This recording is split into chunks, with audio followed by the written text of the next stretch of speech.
regular meeting of the Board of Public Works. It's 4 p.m. on September 22nd.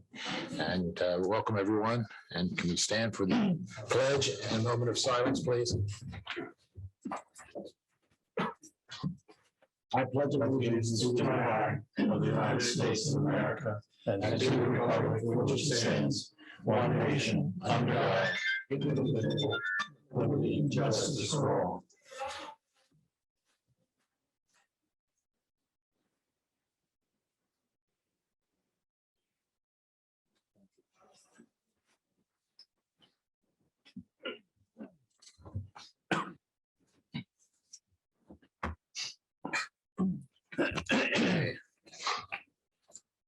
All our board members are here.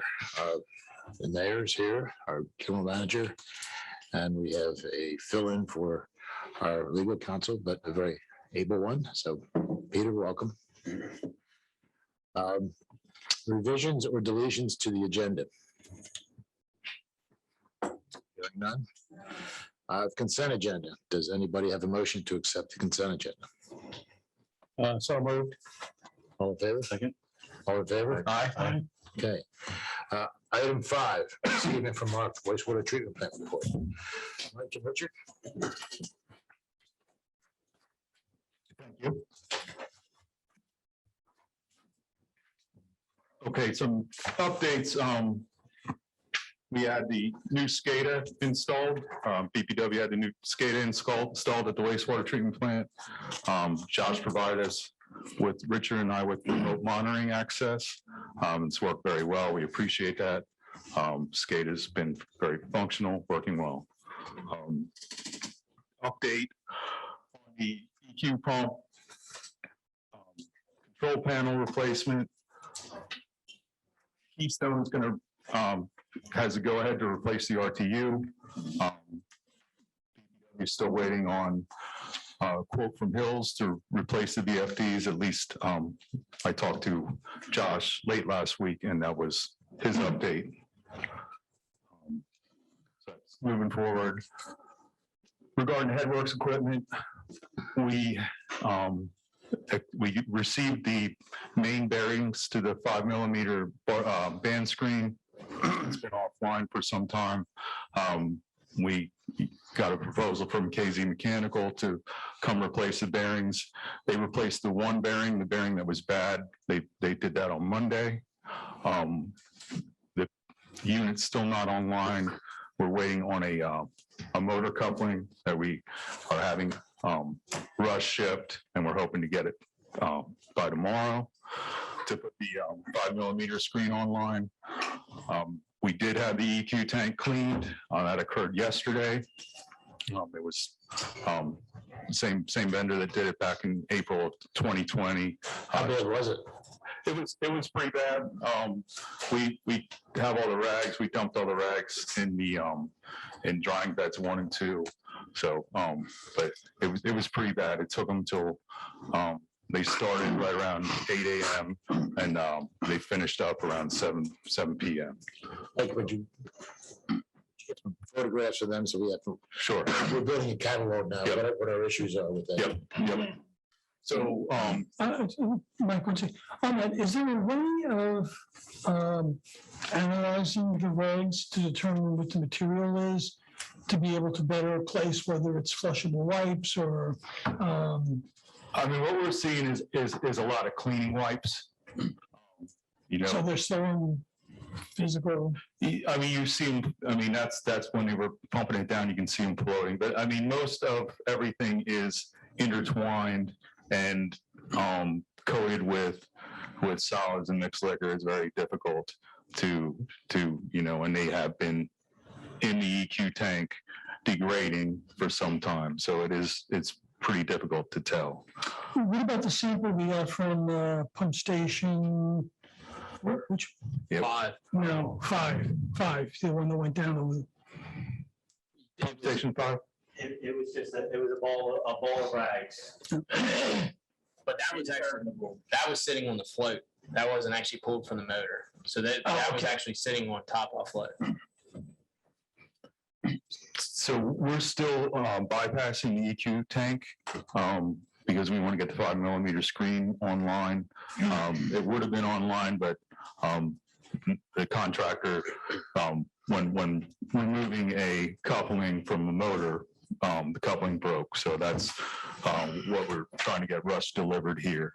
All right, what kind of timeframes are you expecting? We're hoping to have it online tomorrow. Oh, good, good. But we're using the diesel bypass pump at station 4, and we at a very low RPM, and it's so we have a slow, constant feed to the wastewater plant, and we using the VFD at station 8, we were able to slow down to 1 pump and give a more constant feed. So the plant's been doing fine. We've been bypassing. We started bypassing first thing yesterday morning.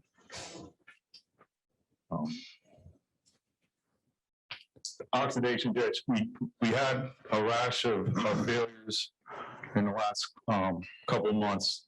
Two of the blower motors, the biological trains failed a couple of weeks apart. Our electrician was out, and the winding, the failure was in the windings. So I believe we had those motors repaired by Hills. Are these old motors? They're when the plant was upgraded, so 15 years old. So all 3 of those blowers are back online. Biological or the membranes, we had 2 blowers fail, and not the motors, the blowers. After the first one failed, we got authorization from Austin to purchase a new spare and have it repaired. So we'd have a spare online. There's long lead times. We were able to get one expedited after the second blower failed, and that's to arrive Friday. And Again, were these original equipment? Yeah.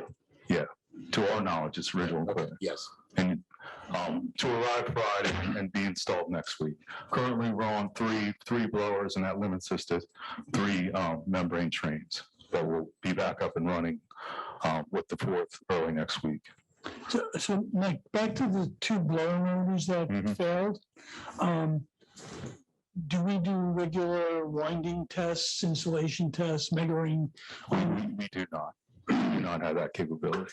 We can have, preventive, and that's something you're talking about with the survey, the electrical survey, having somebody come in and do infrared testing and measuring for the motors. But Yeah, because it seems like, especially if we're getting up there in age, doing measuring on the windings will tell you a lot about insulation condition and.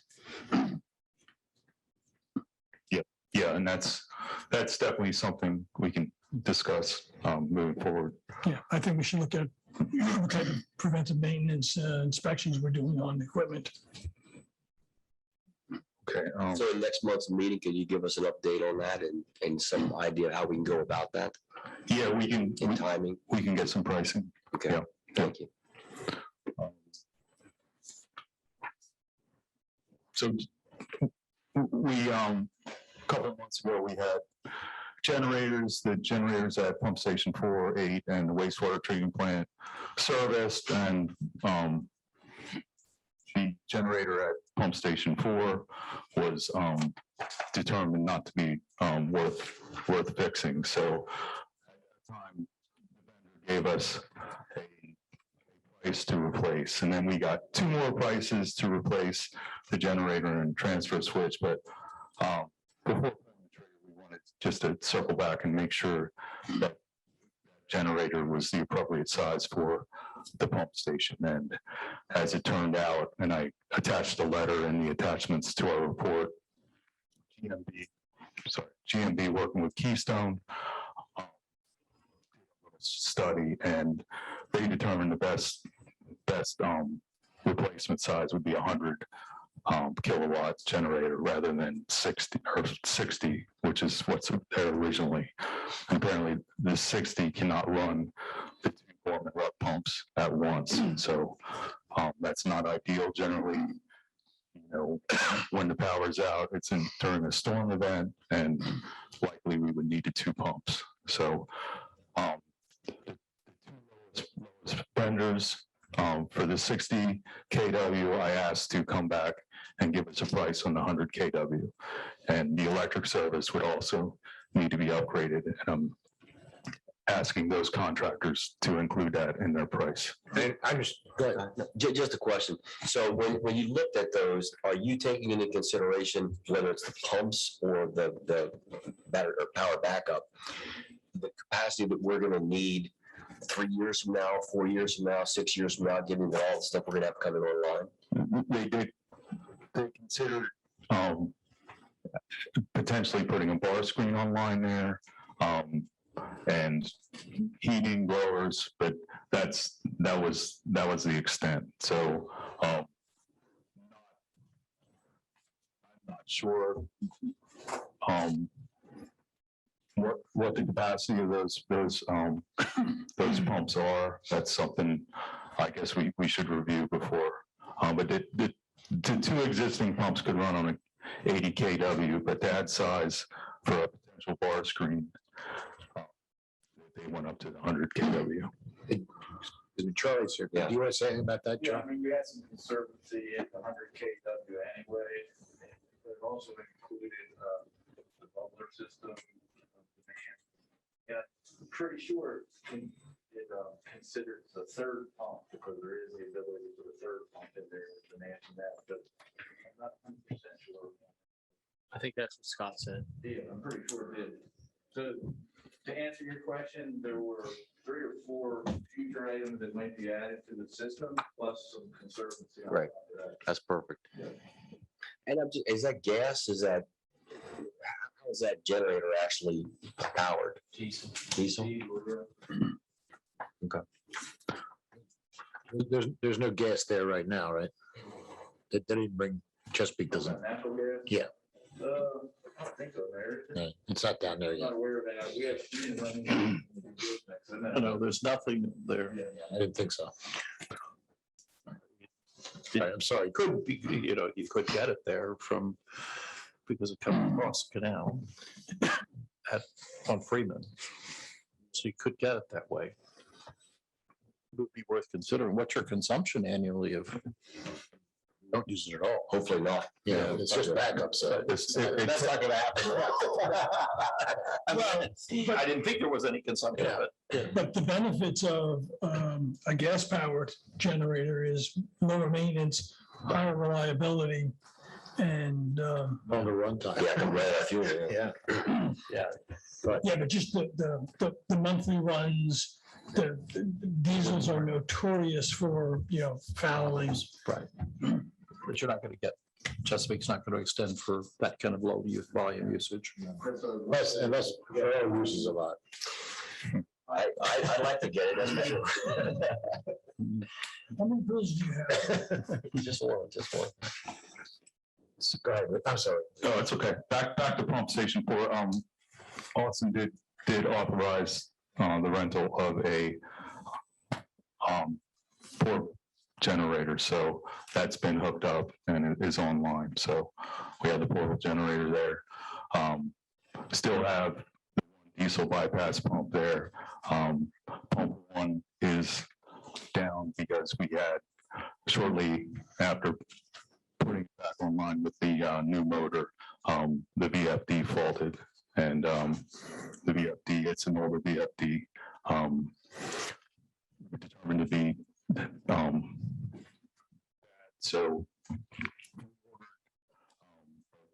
ordered 2 VFDs, 2 Snyder VFDs, one to have as spare, and that spare would be good for at pump station 4 and also both pumps at pump station 8. So we'll have a spare VFD for both main pump stations. Again, original equipment as far as you can tell. I don't know if the VFD is original, but it's old. I mean, it's 20 years old. Oh, it's pretty original. Yeah.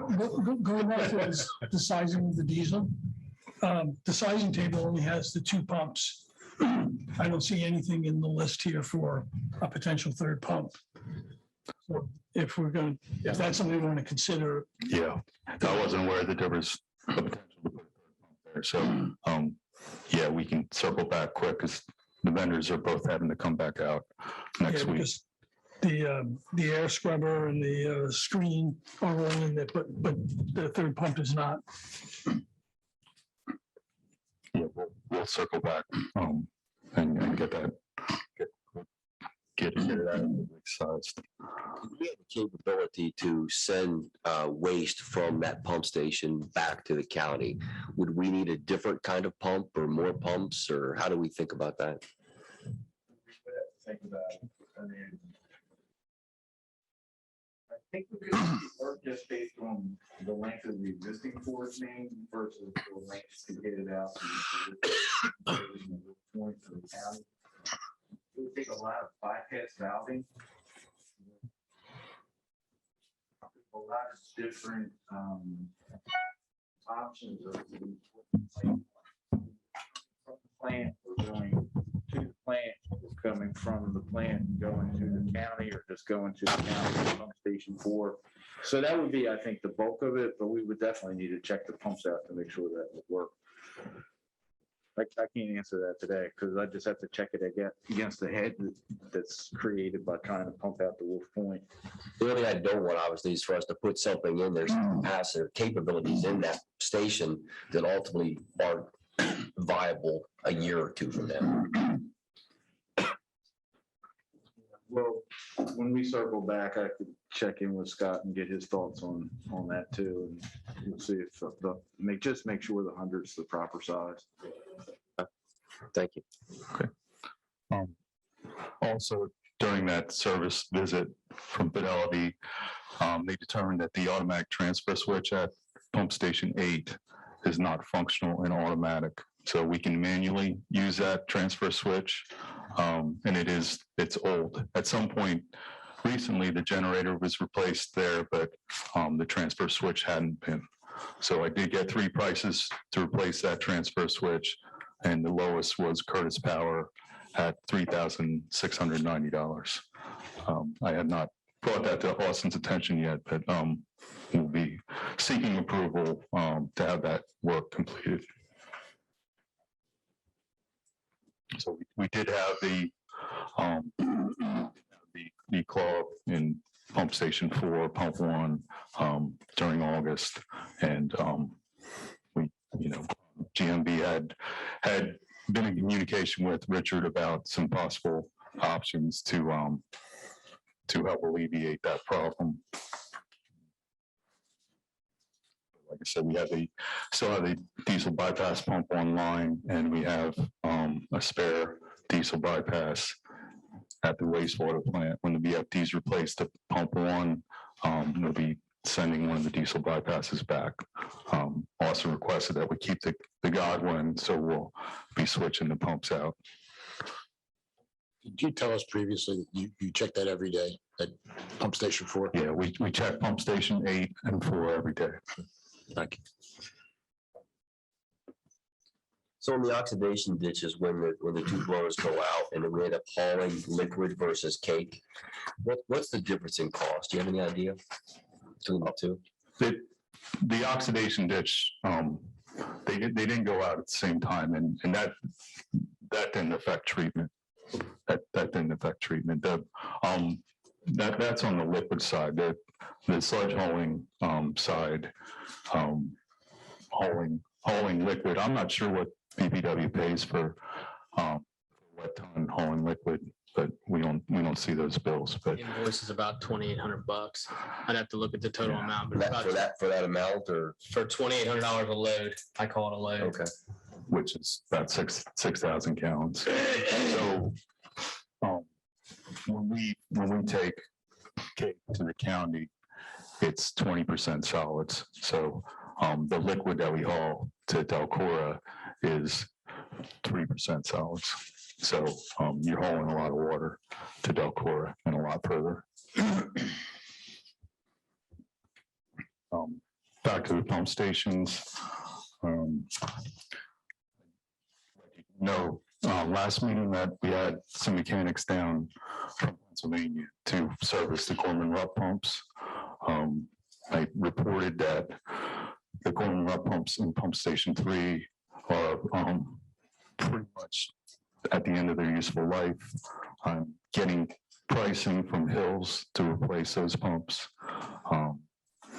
Also, the rotating assembly to pump 2 in station 8, the seals are leaking and it's out of shims. So the Gorman Rupp pumps come with shims that are removable. So as the impeller and wear plate wear, you can pull the shims and move them closer. So when you're out of shims, it's when it's time to have them rebuilt or replaced. So we were in contact with Hills to get pricing for that. So both pumps are pumping at pump station 3. They're just there was some oil or some water in the oil, and they're out of adjustment. So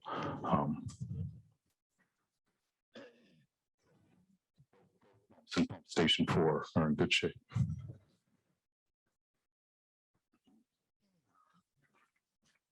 So we discussed, and I showed some pictures of pump station control panels regarding the root cause, and I listed out some of the pump stations that they're 40-year-olds, 30 or 40-year-old control panels. Some of them have newer components in them, but most of them don't. They have,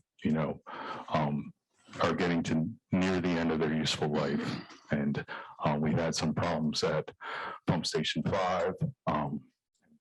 And was out there the other night and saw what pump station 5 looked like. Most of the control panels look similar to pump station 5 control panel.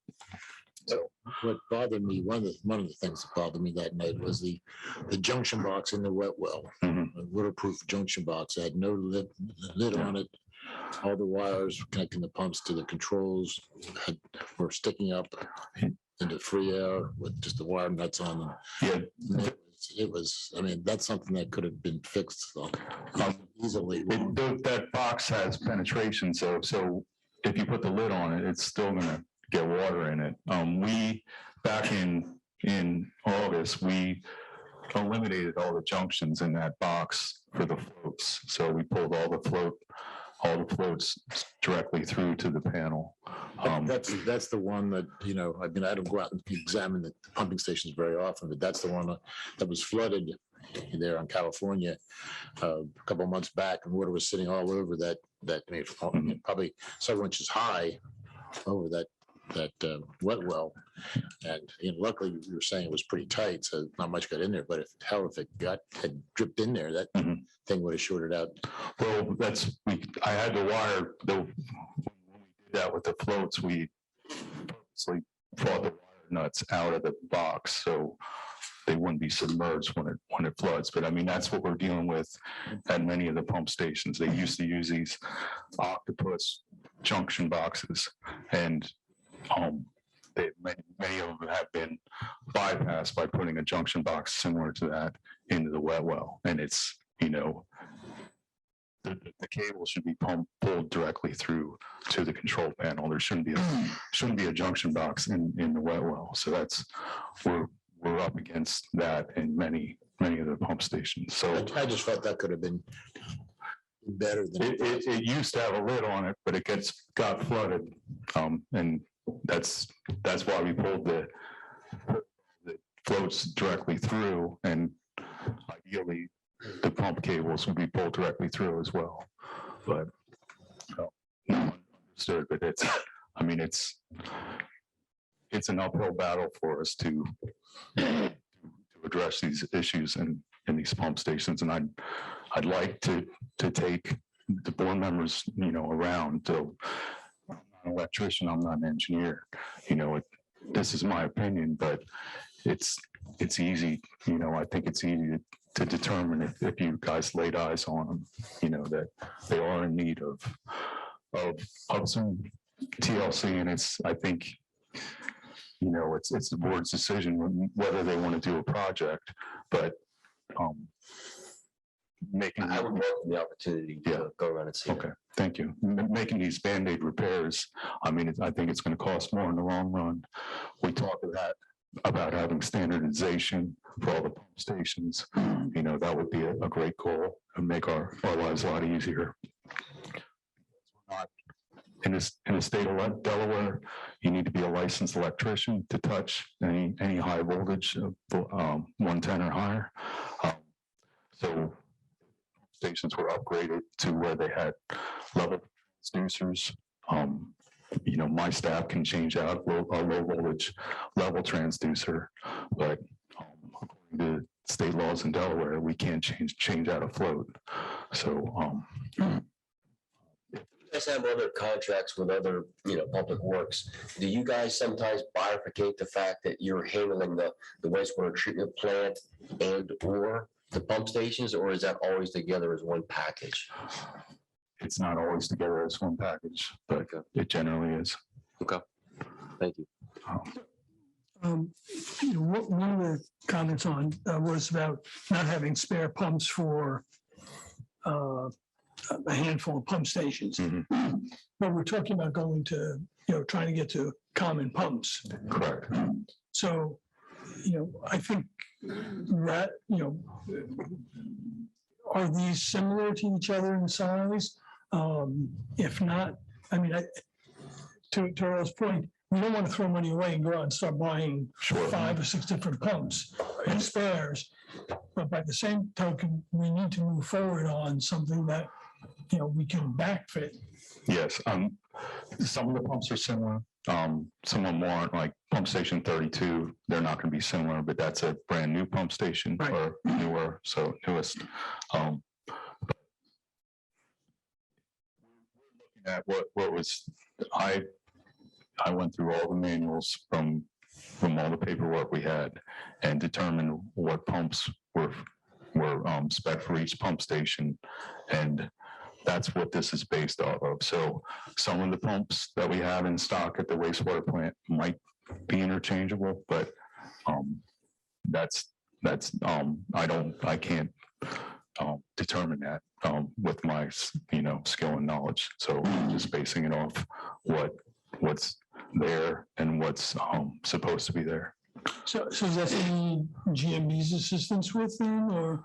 I believe so. I believe we could maybe determine what the standard would be, standard pump that we want to use, and then, you know, try as we're moving forward to any replacement that we would use that pump to replace them. So to go along with that, we have an electric study being done at the plant, by everybody in the plant, all the lift stations, to come back and give us a report on what exactly the issues are. Second thing is we're going to schedule a capital budget workshop. I've already put monies in there. There's nothing being sugar-coated. Our expenses are going up. There's money in there that I've already put in there designated for pump station upgrades, electricals, et cetera. And then for the pumps themselves, it sounds like we have inventory down there at the plant. The question is what the inventory is for each lift station. So do we have a pump down there that works for one of these? We may have that. But if we're working towards creating a continuity plan across all the lift stations, Tom, you made a good point. And for us to go out and spend $75,000 on a set of pumps that we're ultimately going to change out to make most of them, you know, relatively the same. I mean, in the interim, using a diesel backup pump that could be common, you know, we could use in each of the as an interim measure or and down the line as an emergency measure. You know, let's get. And I had thought we had talked months and months ago about, you know, going through and looking at inventory and making sure we had adequate stock of all parts. And I know it appears that we did at the wastewater treatment plant, but it looks like the pump station's got an orphan child. I got prices for these spare pumps several months ago, but what we just discussed now, the apprehension was to go out and spend money on purchasing these spare pumps without, you know, we were, the discussion at that time was going to non-clogs. Most of these are grinder pumps. So we did identify several months ago that these stations didn't have spares. Right, and just to reiterate, that's great, but we need an interim, an emergency measure that if one of these pump stations goes down, that we have some means. Sure. And whether that's a portable diesel pump or whatever, but we can't just wait for the study to come out. Okay. You don't have any portable pumps like that for the entire system? Most likely in an emergency, we could retrofit something. Because Shouldn't we have one? I mean, shouldn't we got how many, 30 pumping stations? I mean, the diesel pump station, the issue with the submersible pumps and the diesel pump station and a diesel emergency pump, there's nowhere to tie into the force main for the discharge side of the diesel pump. So like pump station 4 has facilities built in where there's a T and a valve at the force main where we can hook in a diesel bypass pump. But depending on how long the force main is, you know, you would need very long hose and there would be a traffic control issue because you'd have to discharge to the end of the force main. So, you know, getting a couple of pumps, electric pumps that would, you know, having a pump guy or an electrician, you know, tell us, you know, which of these pump stations we could use, you know, similar pumps and purchasing, you know, hopefully purchasing 2 to 3 pumps rather than 6, you know, would be the best case scenario.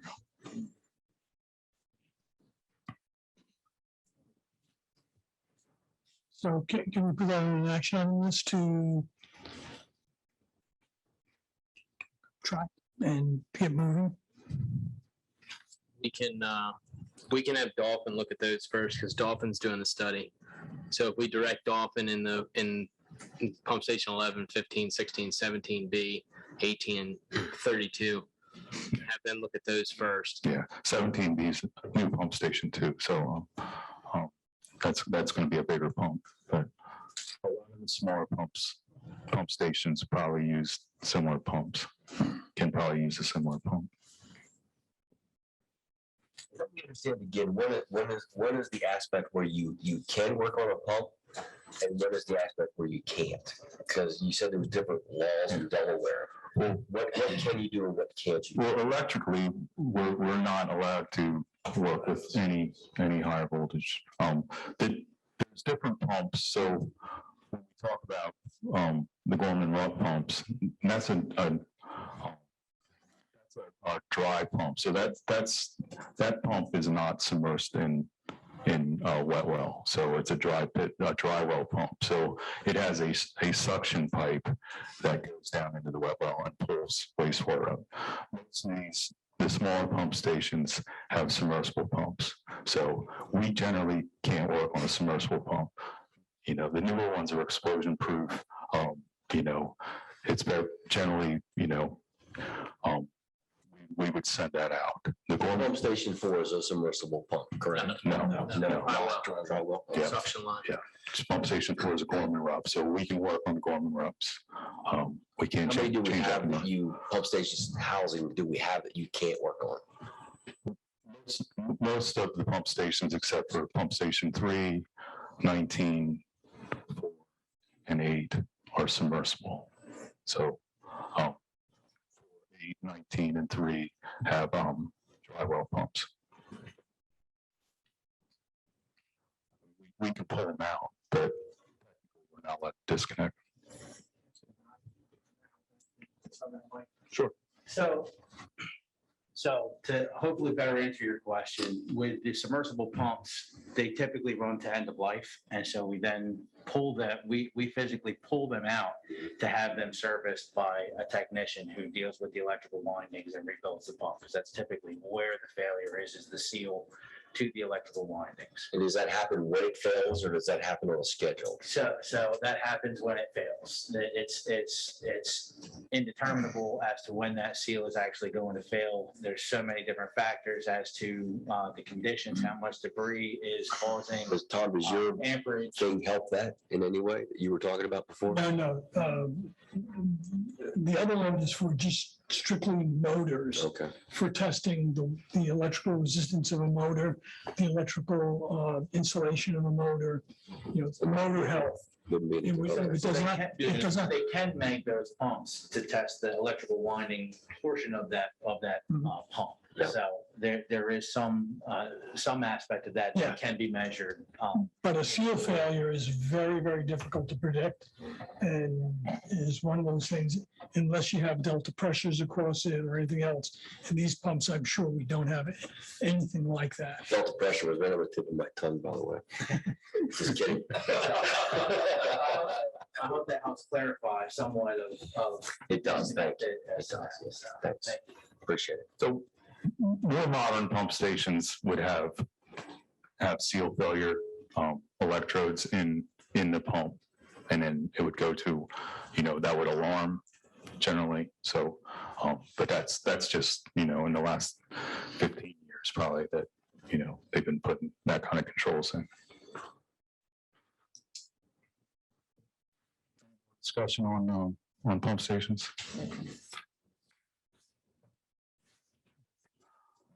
Personnel, we did hire a gentleman, Kurt Brittingham, started on the 30th.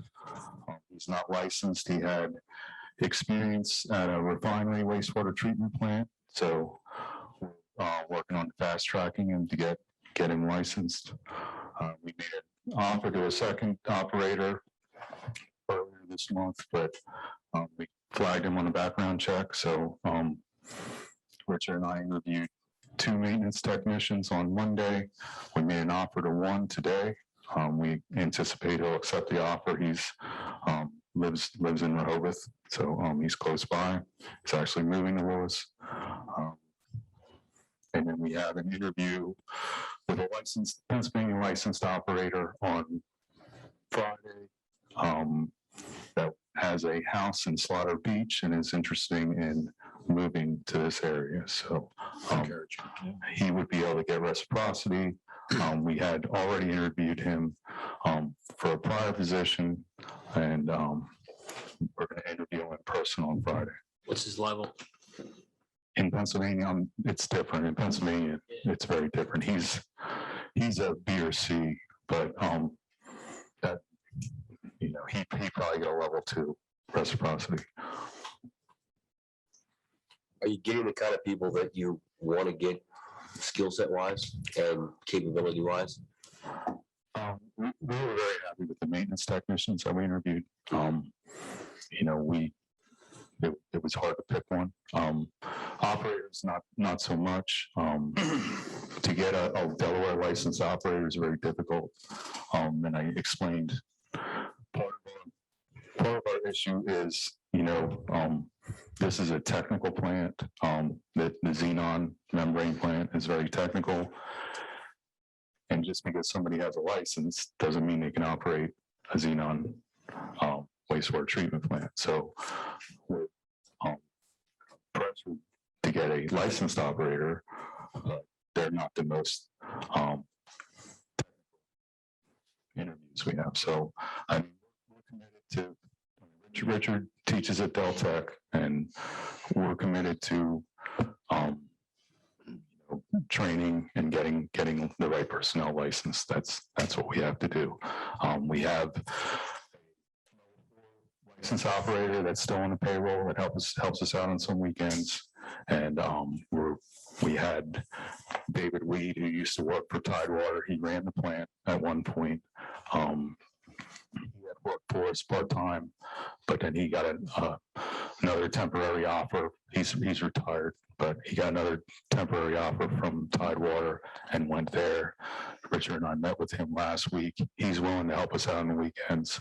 So, and that's the big pressure. So a licensed operator has to be there every day. So Richard's there Monday through Friday. I can't have him there every weekend. Now we have a second licensed operator, Paul Smith. He's got a level 2, passed his level 3 class, and is going to be getting a level 3 license. So we can't just hire somebody just because they have a license, and that's our difficulty. So we have to find the right person. How hard is it to take someone that has a license but doesn't have the capabilities that our plant needs? How long does it take them to get up to speed? Maybe that's a question for you. To make them applicable to us and given our capabilities in our plant with our technology. With most of the operators on the street, I'd say it's impossible. So it's impossible. I mean, we're looking at people towards the end of their career that basically nobody else wants, because that's why they're available. I mean, it's a very tight market. It's the laws in Delaware make it very difficult to bring new people into the market. And salaries have gone crazy. We're offering much more money than we anticipated. And we're not. We had a very good candidate twice, and he would have been a great fit. He's going through a divorce, and I just couldn't talk him into making a change. And it wasn't about the money. The money was more than he was making, but just at that point in his life, he couldn't make a change. So, this is my number one priority. This is what I spend my days doing, trying to find people. So how do we help us? I think the Delaware laws need to change at some point. So the way the Delaware laws work, you have to have a license to do anything at the plant. So in Pennsylvania, for instance, people can work under my license. So we can hire non-licensed people with a skill set and get them licensed, but they can come in and work on the weekends. They can get called out and attend a call out. And, if we have SOPs in place, they wouldn't even need to call the license operator. But a licensed operator could also provide them direction over the phone. And that the laws don't work that way in Delaware. So, we didn't have extra money budgeted for trainees. So we couldn't bring 4 licensed operators into here. And then, So you have money budgeted for trainees. Whose budget was that? In our proposal, we proposed 4 full-time employees. So,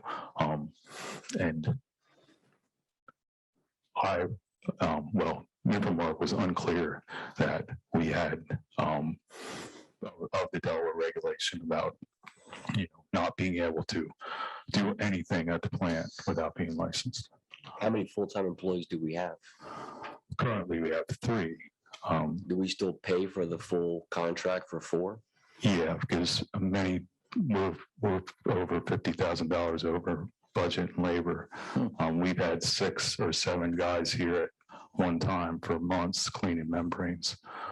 Plus, what you would expect us to pay at the end of the year? Well, we've been in discussion, not the labor overages. I'm not trying to put you on the spot. No, not the labor overages, but we've been in discussion about the money that we spent on the contractor to help clean. Labor overage, but moving forward, we'd like to discuss more personnel until at least until headworks issues are resolved. That's frustrating because you guys did operate it for many years, and I guess that history didn't pass on to when you made your proposal to us, because you should have understood that, I would think. I'm not sure if that law's been in place, Richard. Maybe you can help me out, but nobody really that we're affiliated with the plant here. Well, we're moved on for the most part. So in regards to licensed operators and their effective role, it's not as clearly defined as to what that is. So basically it translates into any operation. So something as simple as turning a pump motor switch on requires you to have a Delaware license as an operator of at least a level 1. They have since implemented a in-training license. People get some on-site training as they are pursuing their license requirement to be able to fulfill the role of a Delaware wastewater operator, but it is very limited. And unfortunately, with the retirement rate that is occurring in the state and also nationwide, it is affecting our industry significantly, especially in states that have the strong standards that they do for operation of wastewater treatment plants. Yeah, Del Tech's had an excellent reputation for training Absolutely, operators. absolutely. And I'm sure I know they have great connections with the legislature. Sure. They have a lot of legislators who work for them, So, as a matter of fact.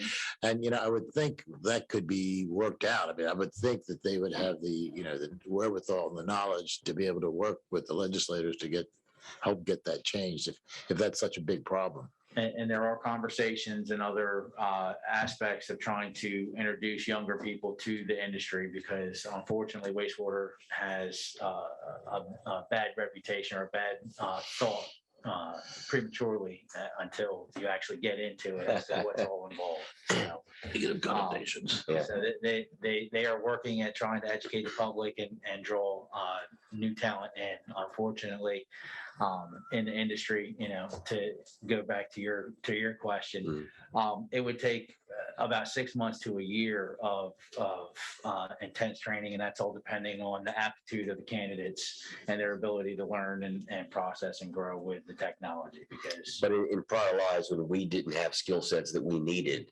we would hire people to go through that process to get that skill set sure, and contractually obligate them to us for some period of time. So there is a way to kind of build a funnel and have people have an obligation financially. sure. And that's, we're committed to, if we have to pay the part-time guys that have the licenses, I mean, that's. Yeah. Rather than hire somebody with a license that we don't think is going to work out. I mean, we're committed to find the best candidate and training them. So, Okay. and that's, All right. that's what we're doing. So it takes some time. Thank you. Seemed to me that Hans could help you with that conversation with Del Tech. Yeah, I was thinking. I mean, yeah, these guys by themselves aren't going to get there, but, speaking as a group of wastewater treatment plants who need personnel, it would seem to me that would be the way to go. And everybody's suffering, all the I contractors. thought about working with Hans on the rag problem too. Yeah. Weight But, problem. 'Cause- And, They need more than one plant asking. Their business is right into Marty, spent too much money on it. Questions? We really depend on you guys. I guess it goes without saying, we're not operators. We hired you thinking that you had all the capabilities and background and everything we needed and had the experience for many years here. And we thought this was going to be the perfect thing, but we somehow got to get back there. Mhm. So everything is up and up and we know everything's covered and communicate with us as well as you can as things go forward. Sure. And absolutely. And that's, you had requested that I put all this in our report and I did. And I let Austin know that it was going to be in there. And, like I said, well, anything you're unsure of, we can show you so you can lay eyes on it or, get better explanation for it. But Thanks, Mike. Thank you. Thanks, Richard. Okay, a couple of questions just on the day. First of all, thank you very much for the training data. This is exactly what I was looking for. I noticed that the nitrogen and phosphorus has spiked up. we had an Allen pump issue. So we had a really high phosphorus one day, but we sampled and brought the monthly average down Okay. to be in compliance, but that's what that was. The other one was about the aerobic, and this is in the Suez report, that the pre-anoxic levels are above what they recommended. And they said that it was trending down in the second 2-week report, but any explanation? This is all about oxygen levels? Yeah. Yeah, I mean, we're constantly making adjustments to, you want to talk about that, Richard? Sure. So all of those adjustments that we make are based on flows, different concentrations. Obviously, when we have I&I, that changes everything. So you're constantly seeing a graph of change, and we are constantly pursuing, trying to find that steadfast medium, but with all the variables of change, because every day your flow is different. We're trying to find that happy medium. So you have your highs and your lows, but we're trying to maintain that happy medium, always chasing through fine adjustments in order to accomplish that. And with the sampling, most of it you're seeing quick little spot checks or some averages of spots as to what is going on at that particular moment of the day. And throughout the course of from nighttime to morning, that's constantly changing. So we're seeing snapshots in some of those readings that get averaged together to kind of compile for us to make those changes to find the happy medium as we go. So as long as we're within the permit limitations and ranges, that's what we are trying to focus our attention on, and we utilize that data to guide our changes to accomplish that. I understand the sampling aspect of it, but Suez is saying that they recommend, or that ideally it should be 0.5 milligrams per liter. And it's been running in the 1 3/4 to 2+ range over the 2 reporting periods in here. So part of the issue is that the valves aren't actuated. So we can either control the air in the front aeration zone or the back aeration zone. So we control them based on one zone, and then we have to throttle the other valves to change.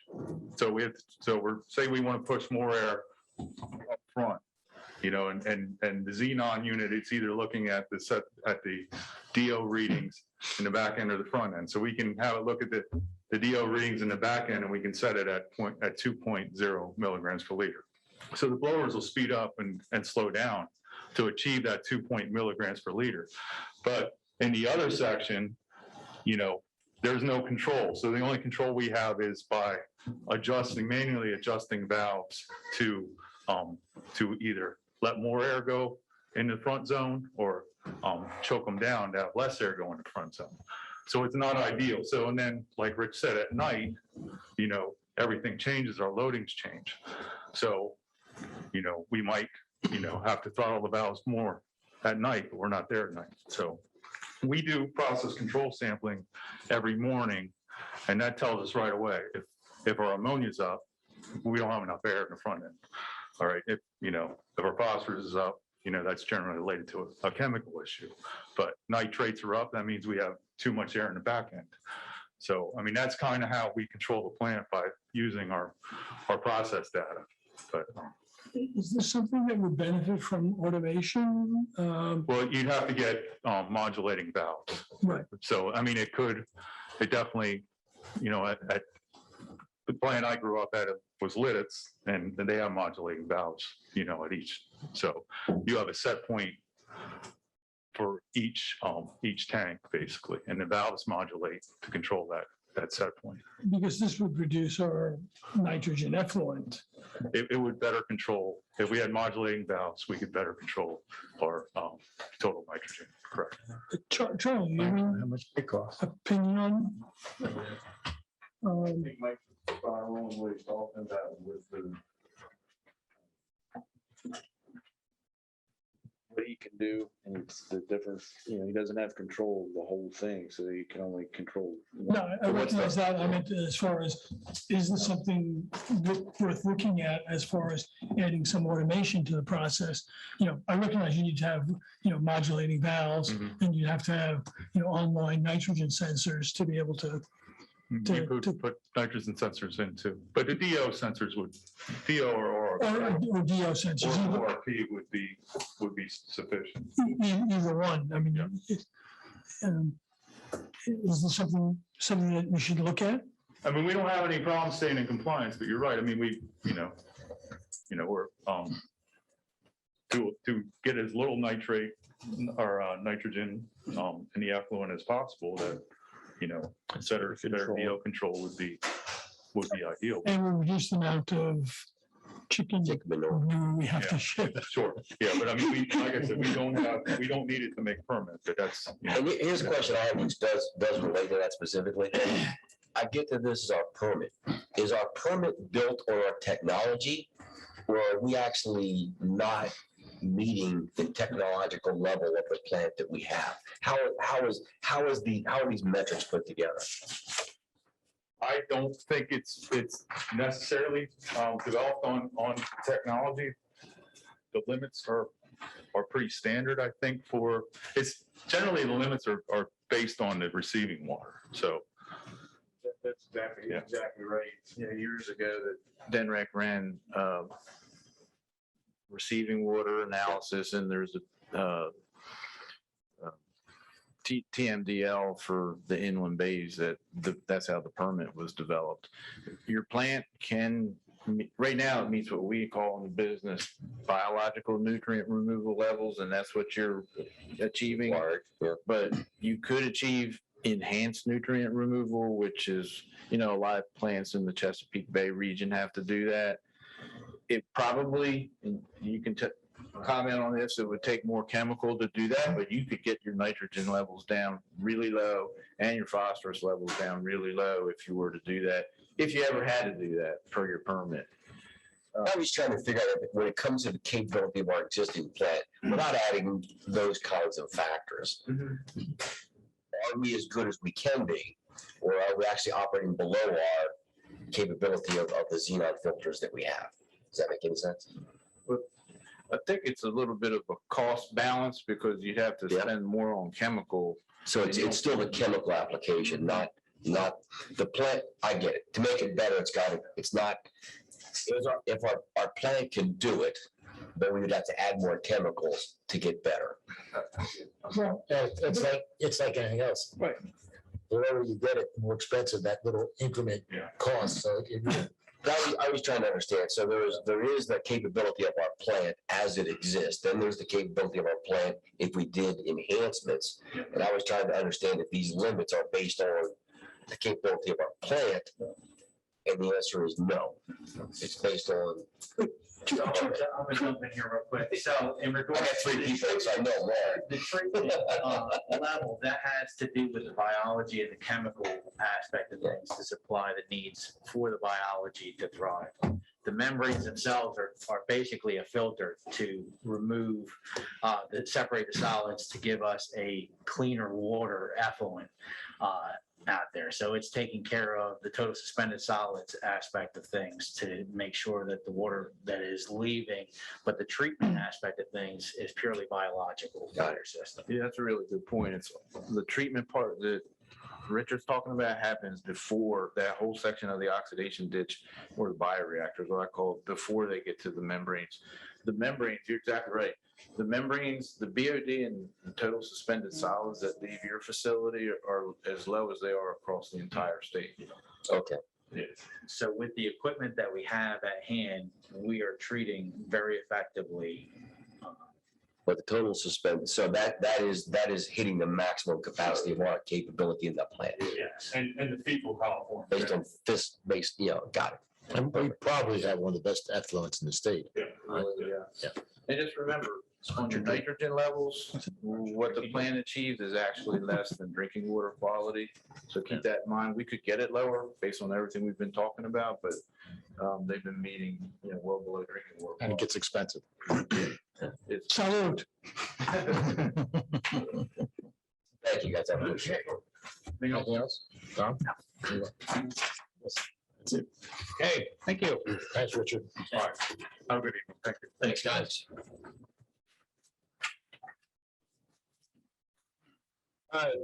President's report, the other thing I was going to mention is we have adopted a COVID policy similar to what the state and the federal government and the city and the city's Board of Health has recommended. So now that everybody is either vaccinated or they're being tested weekly, hopefully this will protect not only our staff, but everybody we come in contact with. Hopefully it'll encourage more people to get vaccinated.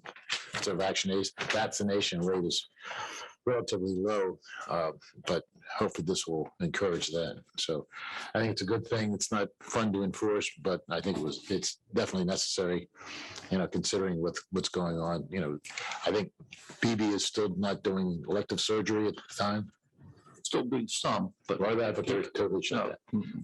So, but it's tough for the hospital staff and it's not fair to them or anybody that is vaccinated. So that's all I was going to report. General Manager's report. I'll make it quick. So a lot of things going on. Attended some public hearings on the fire suppression, met with Charlie on fire suppression. We did a billing insert for the city for Code Red and Smart 911. And the other big topic was dealing with the battery. We've got the RFP out there. We had a meeting last Friday going through with some of the vendors. We have a couple other vendors that are interested. We're going to do several walkthroughs with them so that everybody gets some eyes on the area. And then we also have Politown Road starting up right around October 4th. There may be some mobilization, but really startup is going to be around October 4th. And in here we'll have the household hazardous waste, which is just an biannual event. And then we have our hydrant flushing, which is going to be on October 8th. You moved back the date for the submission of proposals on the batteries. Moved up. Yes. We gave them an extra 2 weeks. I have a question about the fire. What is the date now? When are they? It was it October 14th? It needed to be submitted. For some reason, it's in my mind. And I think we said the end of I have to go October. back and look at the notes. Yeah, really good response. Yeah, actually, I think the walk down went excellent. Yeah. The 4 vendors we had there were all very interested. It was very collaborative. And it was interesting to hear what was going on in other projects. No problem. I have a quick question. I'm wondering from a PR standpoint, if we were talking about fire suppression for all residents, it's just at this point, right? New Residents, yeah. just new residents. Is it worthwhile to get a range of what an installation and the additional cost of installing a fire suppression sprinkler system in a house? It's so. I know the size of the house, it makes a difference, but I mean, you could get like a 3,000 foot or 2,000 square foot house versus a 10,000 square foot house, but somewhere in there, just get, so the public has an idea of what it could cost. And maybe it's not something they worry about. Maybe it is something they worry about, but I just thought. I will tell you a data point. I have a 3,400 square foot house. I put a fire suppression system in. It was $11,000. And that was in a 1906 Victorian, which meant that there are pipes that had to be run all over the place. So that's kind of the top end of it. But I will also tell you that depending upon what type of fire suppression system you put in, for example, if you have it that's in unheated spaces, it has to be glycol based. That's more expensive. We luckily we have no problem with pressure, so we don't have to worry about pipes. But the estimated price for like a 3,000 square foot house would be between $9,000 and $12,000. Now that's for a new house? That's for a new house, yeah. And that's all that the fire suppression is dealing with right now. Is new. Yeah, no, I understand that. And there's going to be, if a fire suppression system is required, there's going to be some kind of a standard. I mean, if you have 4 different types you can get. Somebody's gonna have to come up, the state's gonna have to come up with a standard and says, here's the type, the minimum type you can put in, and that you have to put in. No, that's based upon National Fire Protection Association codes. Yeah. And Well, with the code, my point is, if you can have a number 5 level, or you can have a number 1 level, but the code is going to say which level you have to have. yes, And that's the one I'm just saying, roughly speaking, if a 2,000 square foot house versus a 5,000 square foot house, what's the range? And I'm not sure, maybe it's not worth anything. I just thought it from a public relations standpoint, it might be interesting to put it out there, and so someone's gonna be voting on I think this. you could look at, I think you could look at what Newark has as their standard, because they have already adopted this, and it's been in Okay. place for years. But we'll be discussing this on the agenda anyway. It's- Okay, it's an great. All item. right, great. It's just something I thought of. On the Pilot Town Road resumption, Yes. is that going to just start where you stopped last time? And what's already done is done? There's 350 feet left to put in on the 12-inch water main, and then they'll come back and they'll start doing the services. So we'll go all the way back to the beginning. I don't know if they'll run 2 crews simultaneously, but they'll go and do like the water and the sewer services. Some of them may need to be lined, just because it makes sense, but essentially we're gonna start from one end and go right back up. Which way are you gonna work it? I believe they're going all the way back down to Ship Carpenters, aren't they? I mean, I'm not 100% sure. What did they mention it at the restart meeting? I don't know if they said they were gonna have a separate crew down there as, while they're finishing up the 350 feet It started on- of the 12-inch pipe down farther. Yeah, I mean, that was our strategy before, was to start at the E-town side so that as, Get past New Road. get it, get out of the way of the downtown as fast as we could. But we're gonna be sending a notification. It'd be counterintuitive to do that. You may want to do the other section first, because downtown is going to be busier in the fall than it will be in January when you get around to doing it. I mean, I see what you're saying, but I mean, we're gonna start from Ship Carpenter Square. We'll be quickly beyond Queen Anne Avenue. You know, I mean, you've got a lot of fall festivals, and you've got Coast Day, and you've got other things coming. All that's going to be virtual, but there's still a lot of traffic. So you may be better off. I hear what you're saying, but it's, The other thing would be is if you could, unless you're right down like what we were from, on Front Street with some of the other projects, we're gonna be out on Pilot Town Road. Every week for the next I understand, 2 months.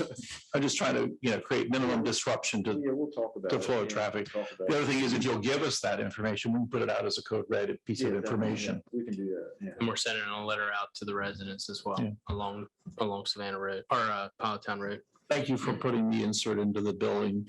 We have a report at our October meeting on how much pickup we've had. Okay, Perfect. thank you. Anything else for Austin? I do. You want the finance report? Go ahead. Yeah, go back. What I'd like to, so our costs are going up across the board on just about everything. Talk to the guys at the wastewater treatment plant, any kind of construction pumps, anything's costs are going up. I'd like to see this report that you've got kind of forecasted for end of year.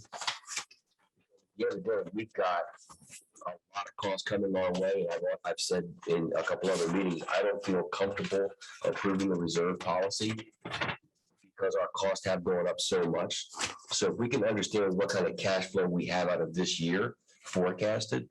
I'd also like to, if we can, get metrics in this report as it relates to the county flow. So I can see, or we can see how much we're making off of that's coming into us from the county. We've got a 5-year capital project that I think needs to be reviewed based on new costs that we're seeing coming in. We've had conversations with Dawn about raising rates. I see no other way other than raising rates to get through this process because of all the costs going up. I said, So you're looking very for small. a projection. A projection for April. Yeah, well, from now through, yeah, exactly, through fiscal year, but also an understanding of, let's relook at all the projects we have because they've all gone up in cost, right? We're already doing that. Okay, It's already started. We will have that workshop sometime in October. okay, But then that will give a basis also, what you're trying to do is look at the O and M, because 25% of the O and M goes in the working capital lag for the reserve policy. yes. And then we'll get back up with Dawn, have her update, because essentially it's a plug and play at that point. Then we'll go from there. Thank you. Good. Appreciate it. Thank you. Good idea. Yep. Okay, presentations. Is RKL going to be available for us? Yep. Okay. Number 8, presentation by RKL on the update of the Lewes BPW handbook. We have it for RKL, unless you're gonna introduce it. Hello, can everybody hear me? Eric's on too. You have him as a panelist. Yep. Yes, Erickson. Yes, Eric, we can hear you. So this is Eric. He has been with us since the very beginning, over a year ago when we started this process through the organizational assessment, the HR functions, the filing system check or study. And now he's just coming back, kind of circulating back. We have a massive document with, and Eric can even say it's over 1,000 different changes that have happened to this document since the beginning. And Eric, lead the way. Yeah, it's very nice to see everybody here. I would like to try to share my screen here, but it says it's been disabled by the host. He's working on it. Got it. Well, just to give it some context as well, RKL started the handbook review when the engagement kicked off what seems like 5 years ago in COVID time, which I'm sure everybody can relate to. And specifically what we were looking to do was bring the handbook into compliance on several pieces, and just to ensure that the cohesiveness as a document in its entirety, fit the current work culture and mold of Lewes BPW. The handbook was done primarily by myself and my colleague, Lauren Stricker, who unfortunately could not be here today, but she did send her best regards to all of you. And we did deliver a final draft for review last November. And then there were notes that were recorded. Sorry, just a moment here. There were notes that were recorded by the attorney and then reviewed at large by the entire panel as well. Can everybody see a copy of a handbook? Yep. Yes. Excellent. So here is essentially the November version of the handbook with all the track changes dating back to the initial handbook review, with comments from board members, as well as some of the comments at RKL and recommendations that the HCM team had for the handbook. And this is the missing piece, I suppose is the best way to describe it, or the missing link of track changes between the final document and what occurred when we did finalize the handbook based off of the final comments and recommendations or edits from your staff attorney, which takes us to the document that you see right over here. And this portion was relatively straightforward. I went back through all the drafts that we had archived up to the end of last year and just did a review and made sure to account for all the comments, formatting, editing that had been done, and compiled it into this lifeboat document that you see before you. Any general questions? regarding this edited document? Well, we've all had a chance to go through it, as you've mentioned, and I went through it again over the weekend, just looking at the changes, and It's a massive it document. is massive, and to try to digest it all, but I think it's been reviewed by just about everybody, got comments, so hopefully we don't have many, if any. Doesn't look like it. Has Matt Kaufman going through it? Yeah, and Dan McAllister also in our office Okay. looked through it, so they provided comments. Is there anything that's not in line with what the city might have? Do we know? Or I have not seen this document. Yeah, it really, I did a comparison probably back in November, if I can remember. And there was, it really, when you're talking about policy wise, like their sick leave is a little bit different than ours, their vacation leave is a little bit different than ours. It was very minimal. Yeah, very minimal. One thing it doesn't contain, but maybe it's not appropriate, I mean, because it's hopefully a one-time event, is the COVID issue and the requirements for vaccination. And I'm just wondering, going forward, like with our employment policy, whether that should be part of it at least, if not in the handbook for the general employees. And do we make the COVID policy an addendum to this policy, or temporary, or do we just keep it separate? That's a great point, and I would like to say that the HCM team already has a policy drafted for mandated vaccinations, and some of the wording that we currently have on template is employers voluntarily trying to take that step or trying to get ahead of what can potentially come at a federal level. So we can certainly forward some of that language over to you, massage it to try to reflect a Lewes BPW, work culture and values, and send that over and have it attached to the handbook as an addendum. Theoretically, pandemics are temporary, right? So it doesn't need to become a permanent policy for a handbook. Maybe something that could be considered, and I have to jog my memory if we had this, but is having a larger policy about infectious diseases and outlining just kind of safety protocols, simple things like if you're sick, just don't come into work and get everybody else sick and, hurt productivity. And, just general stuff like that can easily be tailored to anything that might come in the future. But COVID specific, it can certainly be an addendum. And the requirements for hiring. Yes, certainly. Yeah. I think one of the questions that we came across with COVID, with our police and the unionized folks, we did not have anything in our clause that said anytime there was a state of an emergency, anticipation was it would be 3 to 4 days, and we would pay time and a half. And COVID was a state of emergency that lasted over a year. And so we finally did strike a deal with our police department to stop the time and a half, but not until December. So last year? Yeah.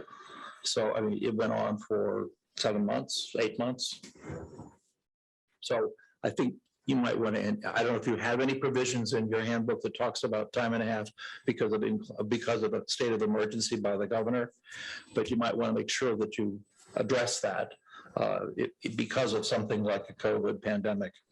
Was it primarily because it's union? Is that the reason? It was in their contract that they would get time and a half. So I don't have a union contract. I know you It still could be in the book. It could still be in the book that you're when you have to call people in because of governor's state of emergency, because of a power outage or some tropical storm or whatever that came along, that you're willing to pay time and a half, but you need something that you need to make sure you address that concern.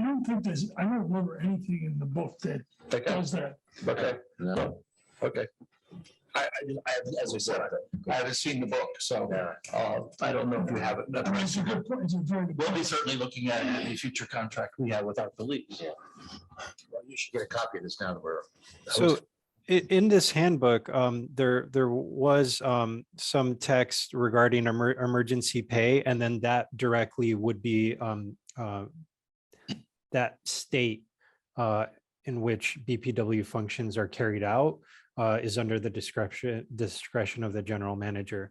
And we had to, and I believe we did kind of leave that more open-ended, because if we got more specific, you start to get into the territory where you potentially have issues with potential wage disputes, issues with waiting to be engaged as opposed to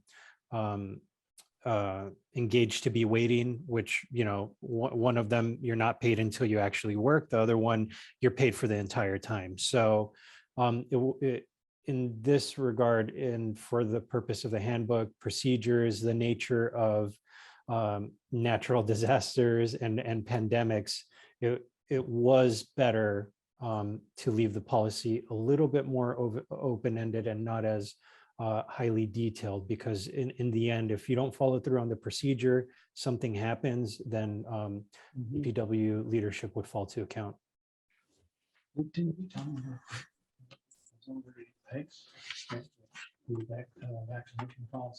No, they have a sample. So we adopted a policy. We adopted a policy already. Yes. But yeah, it'd be good to get anything that Eric has or is working on that would help, because Because I mean, who does he knows know when that? this is gonna end? We just, Okay. he just mentioned it. Yeah. I can share that policy with you, Eric. Sure. Yeah, be happy to see that. You have would be helpful, Eric. Mhm. So if you could coordinate with Austin on that, that would be great.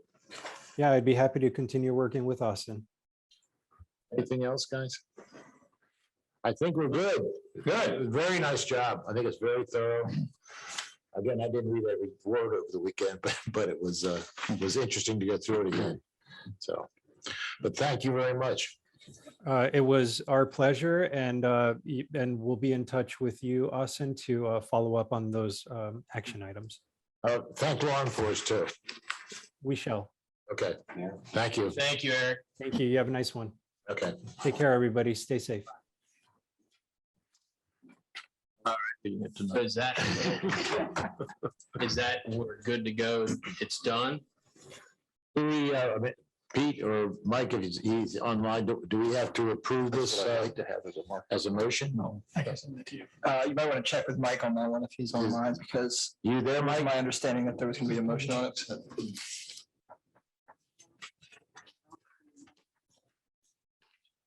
On Mike. I know that the recommendation that we have for this would be that we would. Sure, a motion approving. the Mhm. employee handbook. Acceptance of the handbook? Yeah. Okay. Sure. I mean, it's not something that I was aware was going to be a motion today. Okay. But so if you want to circle back on it, we can do so. Is ready.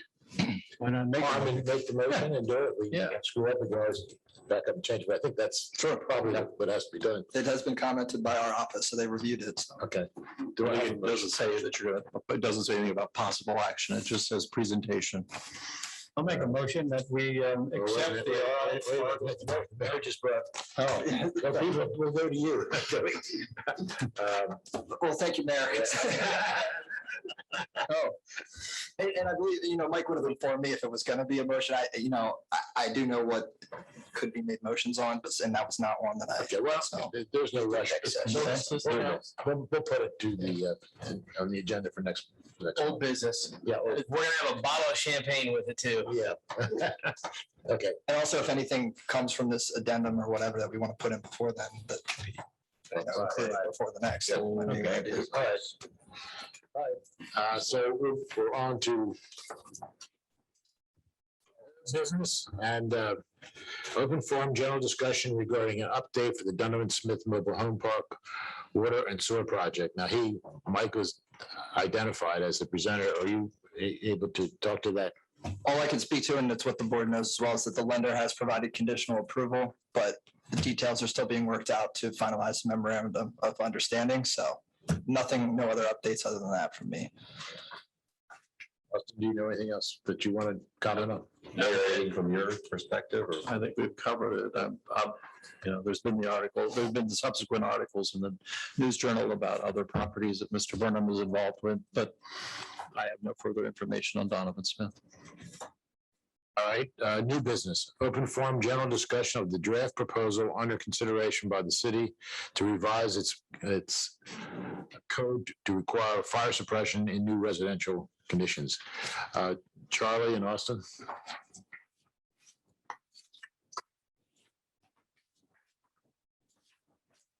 Okay, so for the past 45 or so days, Charlie, you can join in on this one too. The city's moving forward with updating their code to bring fire suppression back in. It's been in since 2000, the building code from 2000, what, Tom? 2000. 2003, I think. And it's been for a long time. So we're essentially, the city's moving forward and would like to put fire suppression back into the code. So with that, the board had to work on verbiage to how exactly that is to come to fruition. So Charlie and I have sat and discussed this a couple times.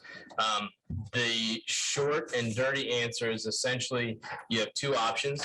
You're either running a separate tap for the fire suppression with a dedicated line, or you run off the existing tap to two curb stops, and then you'd have a house side, and obviously you had a fire suppression side. One of the things we came up with is actually putting a stamp or having a color-coded curb stop top that says fire suppression so that it clearly identifies what it's used for. Obviously, we have backflow prevention in there as well, because if the line isn't, live, well, it's live, but you don't have water sitting in there until you have a demand. But that summarizes it. Really, this is coming to the board for direction on my end of what you would like me to do. Obviously, the city's moving forward or would like to move forward and put this in place.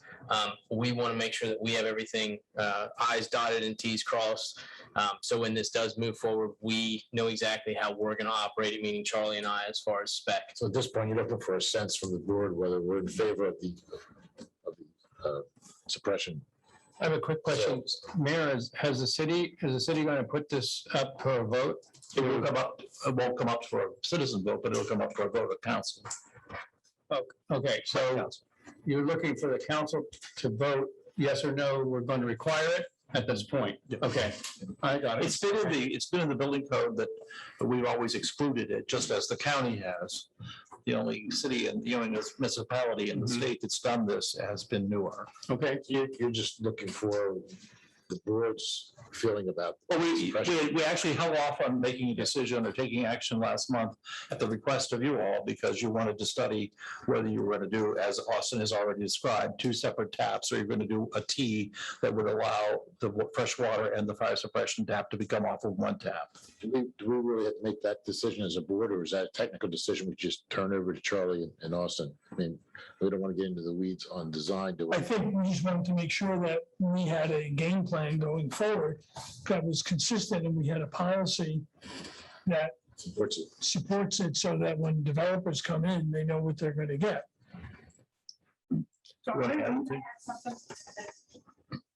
One thing I want to make clear is, because Austin and I have talked about this a lot in the past several weeks, but this won't just be for new developments. This will be, you scrape a lot, you build new, every new residence. So it's not just where new infrastructure, it's, construction. Any newly built proper house. So, yeah, it could affect a lot of houses, because we're seeing a lot of replacement homes being built on the beach. We could affect a lot of homes on the beach. We also in downtown are seeing some replacement homes. It does not address, and I know, Tom, you've asked questions, does not address renovations at this point. Okay, obviously, this Tom, when he did his renovation, chose to do it, and we are aware that others have done similar, but it does not address that currently. One of the other things that I want to add in here, just because of confusion, is when we're sitting here talking about updating the code to include this verbiage, one of the things that had come up was you have the standard spec and then you have the code. Right. So the code is very outdated and it doesn't really reflect the standard spec, which becomes an issue, because then you have developers that ask for a waiver because you have two different sets of documents they're working off of. one of the ideas, Anne Marie, if you want to speak to it, was actually just taking the standard spec and referencing that in the code and taking the verbiage out of the code so that anytime we update our standard specs for our utilities, you don't have to go and change the code. So you don't have two conflicting documents, meaning you address it, say, okay, when you're looking at irrigation, go to the standard spec. It's the BPW standard spec. So as long as the standard spec is there and it's updated, that's what we're referring to, instead of looking at two conflicting documents that could pose a problem and you have waivers involved and so forth. So it's kind of a two-part issue because we're talking about fire suppression, but this is also kind of playing into code discussion too. Did I do a good job? Okay. I think that makes sense, as long as we put in our code the reference. So does the code that you're looking at include, like I said before, does it include a specific requirement for the suppression system? Refer to your code, to your regular, it would also, Actually, It would require it. the city code refers to the IRC code, Right. and and the IRC code calls out the specific The design. specific, okay. yeah, what we've done is we've exempted ourselves from that particular code, as any municipality can do. As every municipality except Newark and Delaware has. So, yeah, I mean, this has been, for townhouses, it's been in the International Residential Code since 2009. For single-family detached, it's been in the International Residential Code since 2012. And one of the things, we had a workshop, one of the things that was discussed, and I know you were there, Tom, is that, you know, as the International Code Council has added fire suppression to add a level of safety, in some cases, they backed off on some other levels of safety. So because you have the fire suppression, so they allow for more lighter weight materials that might be more combustible or burn more quickly. So I think one of the discussions that we had, and gosh, why Paul, what's his name? Eckler. Yes, thank you. Eckler. Paul Eckler has been very, I mean, he's been an advocate, that's what he does. He talks about this up and down the state. But, you know, as construction materials have changed and the codes have evolved to that, the question is, by just simply taking this fire suppression stuff out of the code, saying we're not applying it here, are we making our buildings less safe than they were 10 years ago or 15 years ago? So, and that's kind of a lot of the discussion that we've had. You know, I think the main thing for what Charlie and Austin would review is, and Austin staff is, you know, that connection point and how that's done as it relates to the suppression system that's installed. The International Residential Code gives the standards for how that's installed. So our building inspectors would review that along with the building plans, and they would inspect it along with the building inspections. But are you saying that the code then has allowed a reduction in the type of construction? Not, it's just as more composite type materials have come on the market, you know, and building standards have changed over time. You know, one of the things that the International Code Council did is they put the fire suppression in. So kind of by pulling that out, if there were other things that might have been changed based on the added safety of fire suppression, Right. we're not getting that benefit. But that's not an issue the board should be. It's. Yeah, but you have- All right, never mind then. That's part of the Yeah, reason we're that's not, discussing it. we don't, because it is we're a not safety worried about that. Okay, I got it. Just being asked, are we, We're being supportive of. yeah, of. Right, and also just to, because you own and operate the water system, just to make sure that you guys don't get caught off guard. Right, Yeah. and we appreciate that. And There was confusion when this document appeared. And we originally thought it was coming from the city, and I understand, Charlie, you did it for us As part of the code update. But why, it talks a lot about, you know, the size of pipe and things like this, that really, why is that in the city code rather than, Well, that's what we've decided. Since you've received that document, is that I'm gonna reference the standards Okay. and takes a lot of that information out of there. Most of this comes out, goes into your, just as a reference. And Austin made a really good point when we were talking about that, is that the standards can change, and because when I'm putting it in there, I'm gonna say current edition, they can change, and they regularly do change when things happen over time. So we don't have to go back to the code and change the code every time there's a change in the standards. It's just referring to that. I would like to add one other thing, is the way that it kind of works is the developer or a house will come to the board, and Austin and I will get together and we'll look at the water model and provide them with the flow and pressure that's available at that particular point in the distribution system, which is necessary for their fire suppression engineer to design the system. And then it kind of gets turned back over to what Anne Marie was talking about. It is interesting to note that on Lewes Waterfront Preserve, the state fire marshal said he would review that system for those townhomes. I don't understand that. Yeah, I mean, we can talk We'll about work it. it out when we Yeah. get to the I thought it was just You're not there interesting. yet. The other part of it was the connection detail that we worked through. For us is, can we put the water in to be able to make it work? Yes. That's Is there our question. liability on our side associated with this? I think we thought through a lot of those because, one of the things we thought of is that if we have this branch connection, we need to make sure that the houses can still shut down in the wintertime. So we've accounted for that. We do have the shut off valve on the fire suppression system as well. The backflow prevention is a big liability issue, but we've got that included in the standards as well. So I think we've thought through everything. Yeah. Liability wise. Yeah. And we're currently using the 12 building code, but we're looking to go into the 21 building code. And it's in the building code, so it would just different set of standards. Good, okay, yeah. All right. A couple of questions on this. These work. I guess it says, easement shall be a minimum of 10 feet. I think we have been requiring 20-foot easements. First page, Charlie. Item 3. Yeah. 10 foot each individual lot. So if you have a side property, it's going to be 20 feet, 10 on 10 and 10. It's on the property line. Yeah. I always thought that we required a 20-foot easement regardless, so that you get a backhoe in or whatever. Yeah.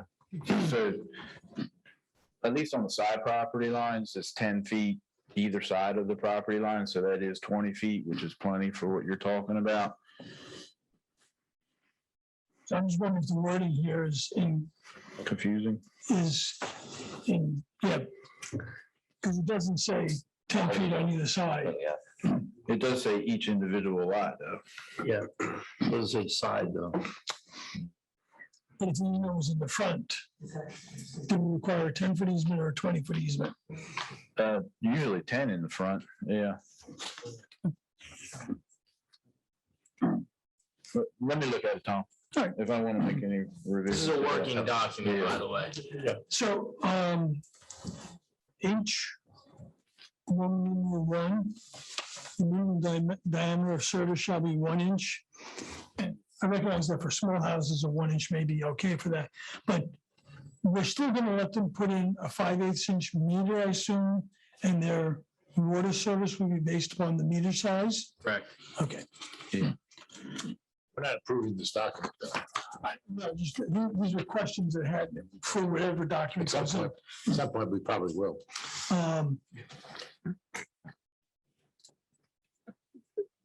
Under valves,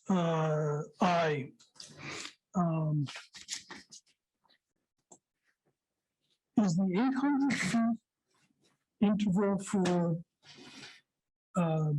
zoning or for partition, is that existing? Do we have that requirement? No. That's new. That's new? Yeah. Okay, It's it's spelled out. That's what we do on our design projects, but I put it into this. Okay, This. so that has nothing to do with the fire suppression, but that's just Yeah. for general. Okay, Yeah, no, the that's fire suppression is just the section M. great. Mhm. And Charlie, this is stuff that's in our specs that's now being Yes, brought back in, yeah. but now this is gonna be taken back out. Right. Which, all that said, the standards and the details, we updated them in April, but they probably need to get updated again. Because we want to add some, like, there's a detail now for this fire suppression connection that's different from the old, just regular house service connection. There's things like that that need to be added in. And certainly the specification language at the front end needs to be revised to add in some of this language. And then under 3, fire protection, Roman numeral 3.2.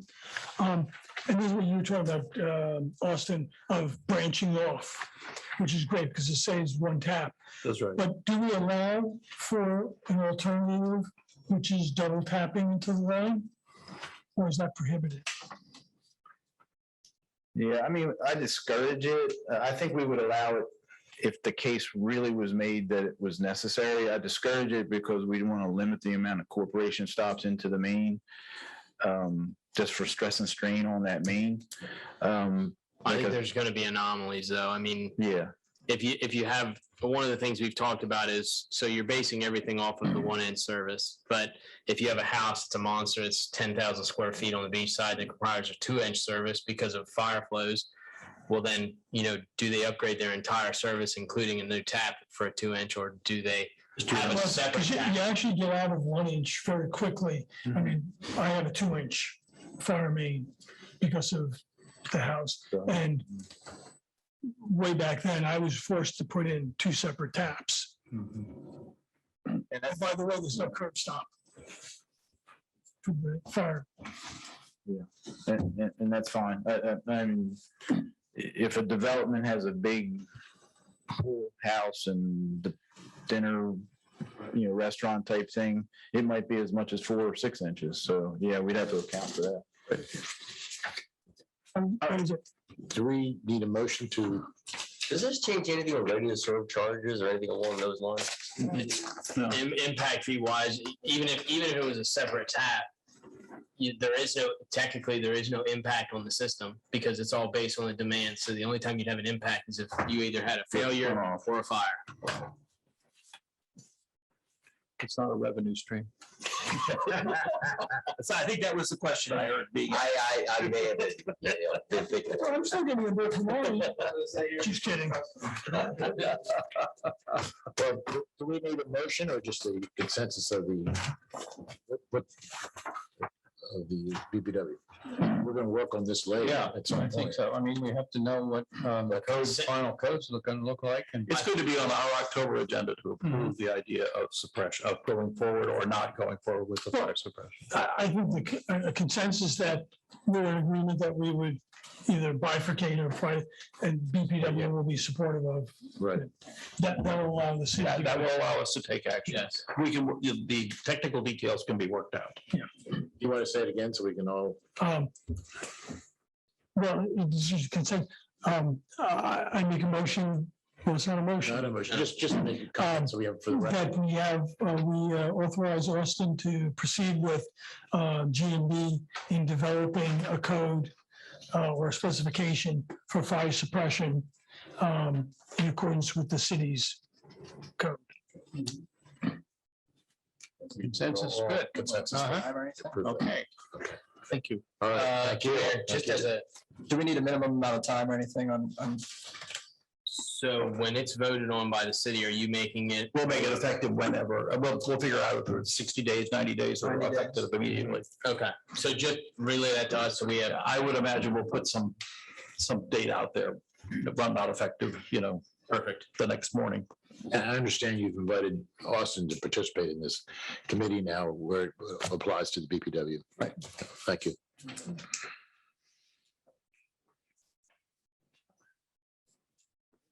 Okay. Item 11, open forum general discussion of scheduling a workshop for the rate study, capital projects, and reserve policy. Earl, I think you. and Yeah, Austin- I jumped the gun on that one already, but. Go ahead. I was just gonna say, all we're looking to do is set a date sometime in October. I was looking at maybe the week of the 18th because the beginning of October is very, very heavy.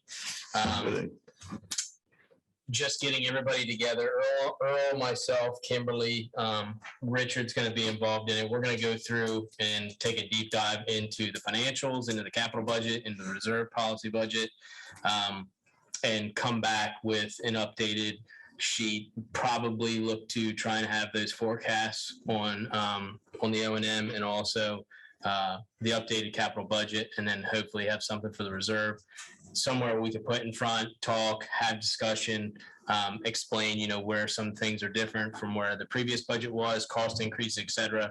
And then we'll move that to Dawn, and then that'll start the whole process of moving towards the ultimate end goal, which is to make sure that we're on track. Good. The week of the 18th, the only day that's bad for me is the 20th. I don't know about others. I've got some challenges late October, but I think the 18th can work. I reserve the right to. 18th? Is that, is October 18th is what you're asking? It's a Monday. 18th? And Yeah. I'm fine on the 18th, other than from 12 to 1:30. Can we do it in the afternoon? There's a state marker being installed on that morning. Sure. We We can do the 19th, either one, 18th, 19th. Yeah, and we have a capital, the 18th is okay. I'm sorry, I was looking at the 20th, but the 18th is okay 10 o'clock on the 18th. right now. 10 in the morning. Yeah.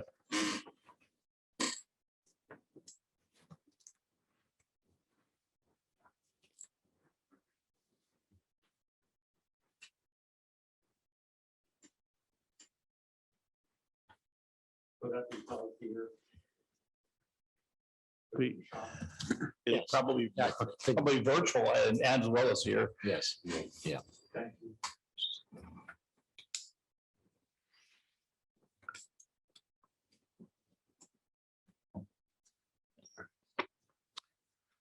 Item 12, open forum general discussion of scheduling a policy workshop. Do you want to make a motion on the last item or just wait till the end? No, just, Discuss. yeah.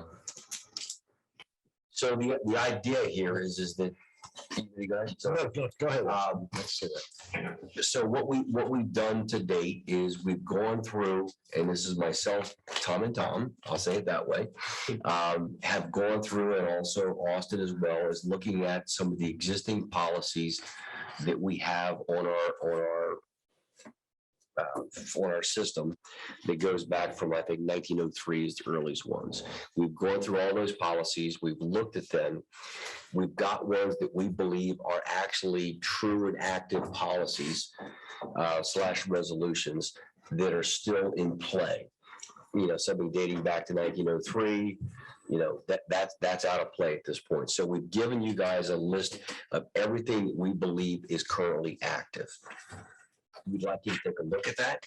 You can sort of look on the site and see if there's things that need to be added to that. We've always reserved the right to get smarter, but that would be the baseline for our conversation.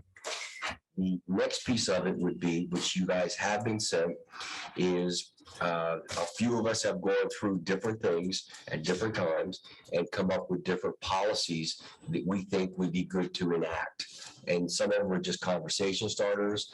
The one that you enacted, press already, was, calling Sharon to schedule a appointment with Austin. In play. The wipes things should have been in our list, but wasn't. But will be in play later today. So the idea is how do we, if we run under the Carver method, which we do, it's a policy-driven board.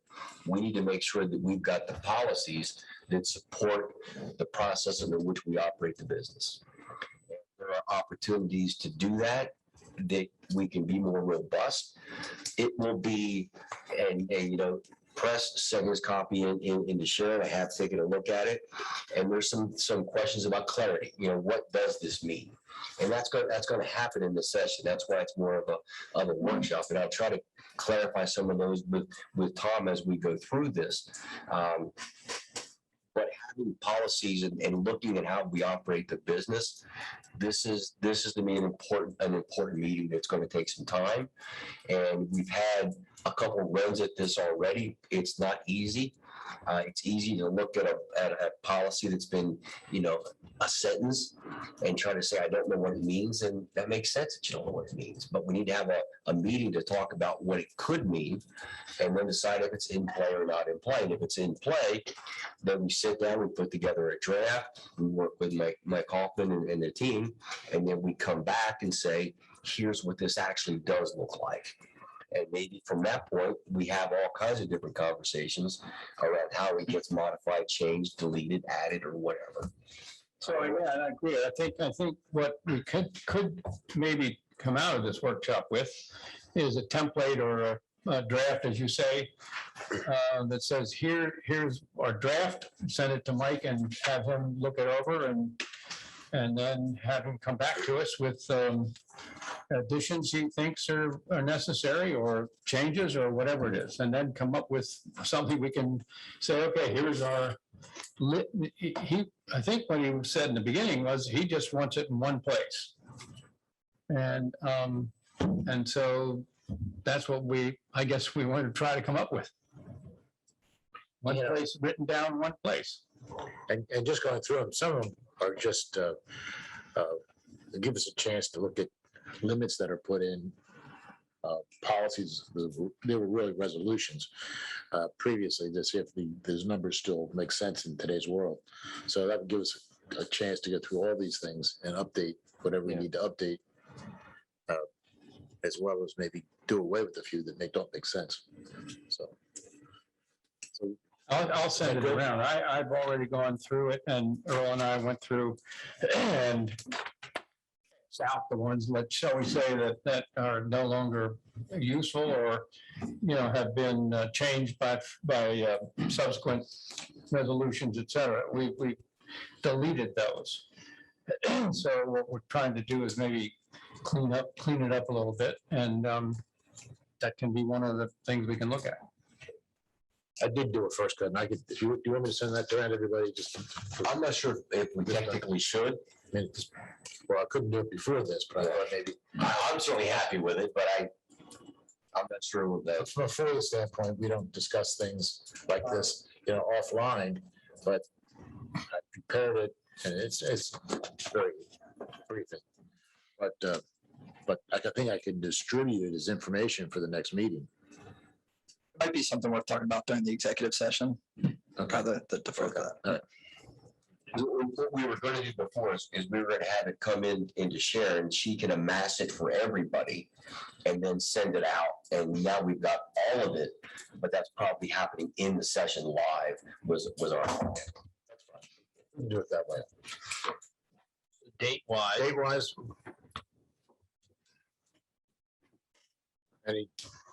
Did you have any particular time frame, Earl, or do you want to?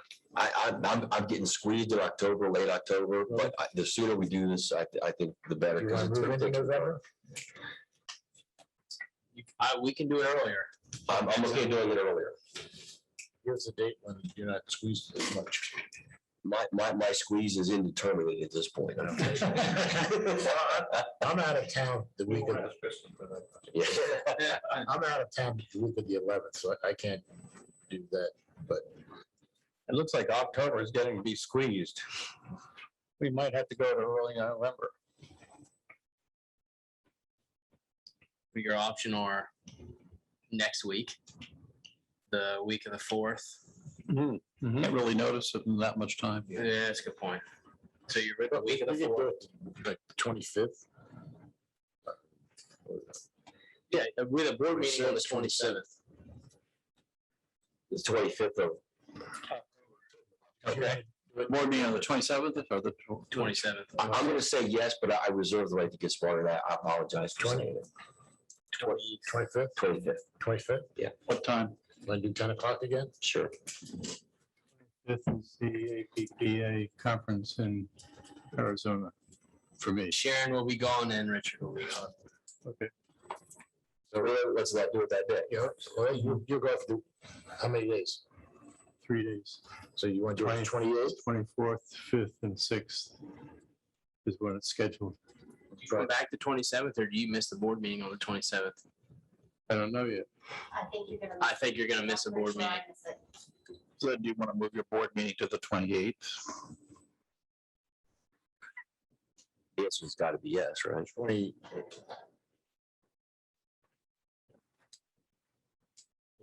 Pick your poison. Let's, okay, we'll move the board to the 28th. And I guess that pushes us back into November for the Yes. policy meeting. Can we do the first week of November?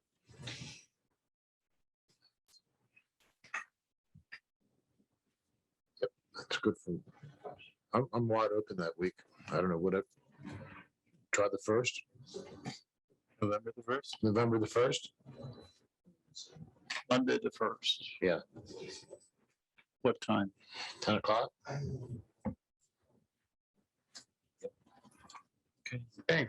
So November 1st, policy, 10 o'clock. We've moved the board meeting to October 28th.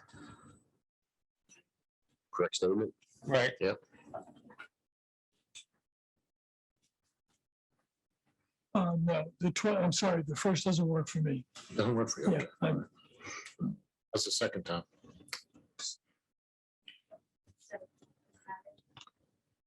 second is fine. November It's 2nd. election day, but you're okay. There's no real An election. election here, is it? No, well, there's no election. No. Next year. Okay, Tom? Yeah. Okay, it's the 2nd at 10 o'clock. Second, 10 o'clock, policy, board. No, wait, I just got screwed up here. Give me the dates and the meeting, so I know that I'm square. Tuesday, I've written down so many things, I got nothing. Tuesday the 2nd at 10 o'clock is the policy. Got And then the 18th is the Of October. workshop, the Is the October, workshop. yeah.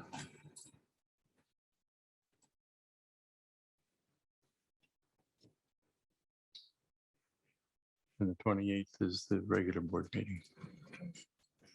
Back in time.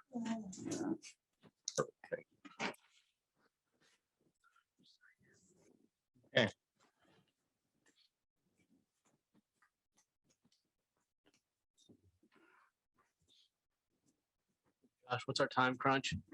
We got 30 minutes before we have to be out of this room. Okay. These are quick. Hydrant flushing. Item 13, open forum general discussion of our semi-annual hydrant flushing schedule for October 8th and 9th. So in your package, you have what will be set out to the customers. We're looking at October 8th and 9th, one being the school district is closed on the 8th. Everybody's been notified as far as like SBI Pharma, the hospital, so forth. So again, this is just normal semi-annual flushing. Graphic catches your eye. Good- Yeah. good Yeah, graphic. Good. Item number 14, open forum general discussion of our semi-annual household hazardous waste electronics and drug take back. The drug take back's not really ours, but that's the police are doing police, that. but We've already announced it at city council. so that's, so the 23rd, we're gonna do the exact same thing we usually do down on Schley Avenue. We'll set it up. We'll be there from 10 to 2. Encourage anybody to come out and drop stuff off. typically a lot of the board members try to show up if they can. I think the public appreciates that. It's fun to have it. And I guess we'll be handing out no wipes in the pipes. Light magnets? Yeah, light magnets. They're a collector's item now. Let's hope they become a collector. Yeah. They don't get in the I'm just gonna give out bags of wipes that you collected. Yeah. All right. Item 15, open forum general discussion of Ritter Lane and the Orchard sewer services. Austin. Okay, so there's really 3 included in this. So you got the Ritter Lane and the Orchard. So the Orchard had approached, actually had spoken with Mark Schaefer. Mark Schaefer had spoke with Hans. Hans then spoke with me. Obviously, it's in our sewer service territory. Also, Ritter Lane is in a sewer territory. So the question is, in front of the board in the discussion, you have a map that kind of shows everything is it the will of the board to serve those properties? The county is there. The way that it would work is similar to how Oyster Cove works, where we own the internals. We handle the billing and it goes into the county's infrastructure. And where it comes from, where it goes from there, who knows? But we end up in the agreement, there's a credit back to the county, obviously, because they're taking and treating that flow. So that's part one of this. And we had this discussion yesterday at our mutual aid workshop. So I'm just in the, there's really a third topic, which is talking about rates, because then we get into, if we are serving these properties, we don't have an existing rate that is for only sewer customers because we bill off of water consumption. So then that is part two. We still have to do that with Oyster Cove, but then I use the term precedent because once you do it for that one, you're creating that rate for the Orchard, you're creating it for the Ritter if we are serving those. What's your recommendation? What's my recommendation? It's one or all. And that, from an operations standpoint, if the board's serving them, they're serving them all. If they're not serving them, it makes no sense for us to have the Oyster Cove, essentially. No, I think the question is on how to set the rates. I mean, do we do it on square footage of house? Do we do it on number of toilets? That's the only finding that I see. So the ready to serve charge is $75.50 for an out of city customer. The and again, we're diving into two different topics technically, but they're related. I mean, yeah. So ready to serve for a 5/8 meter is $75.50. We called and confirmed they're being served by Tidewater. They are going to have 5/8 meters.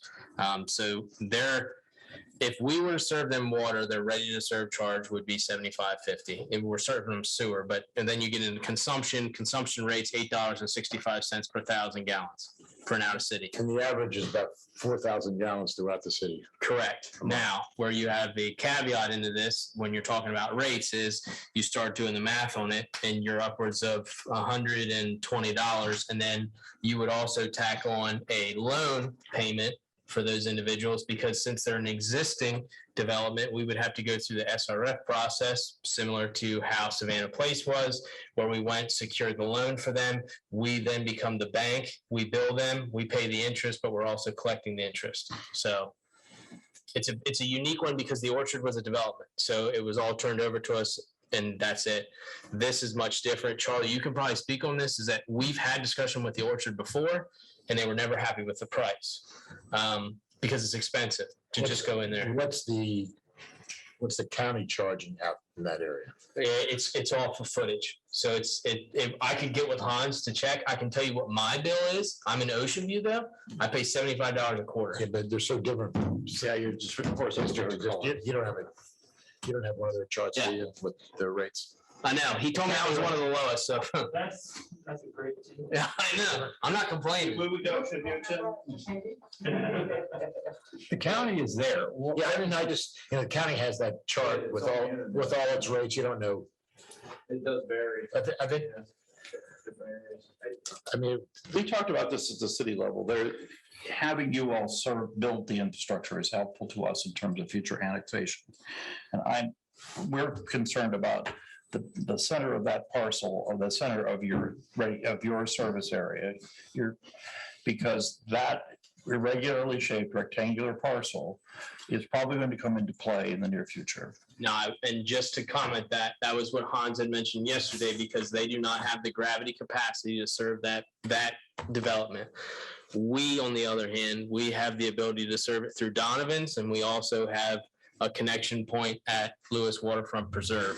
Charlie, you can mention. Yeah, that is that the Delaware Electric Co-op lady parcel? Yes. Sorry. Yes. I'm sorry, I had this weird name for it.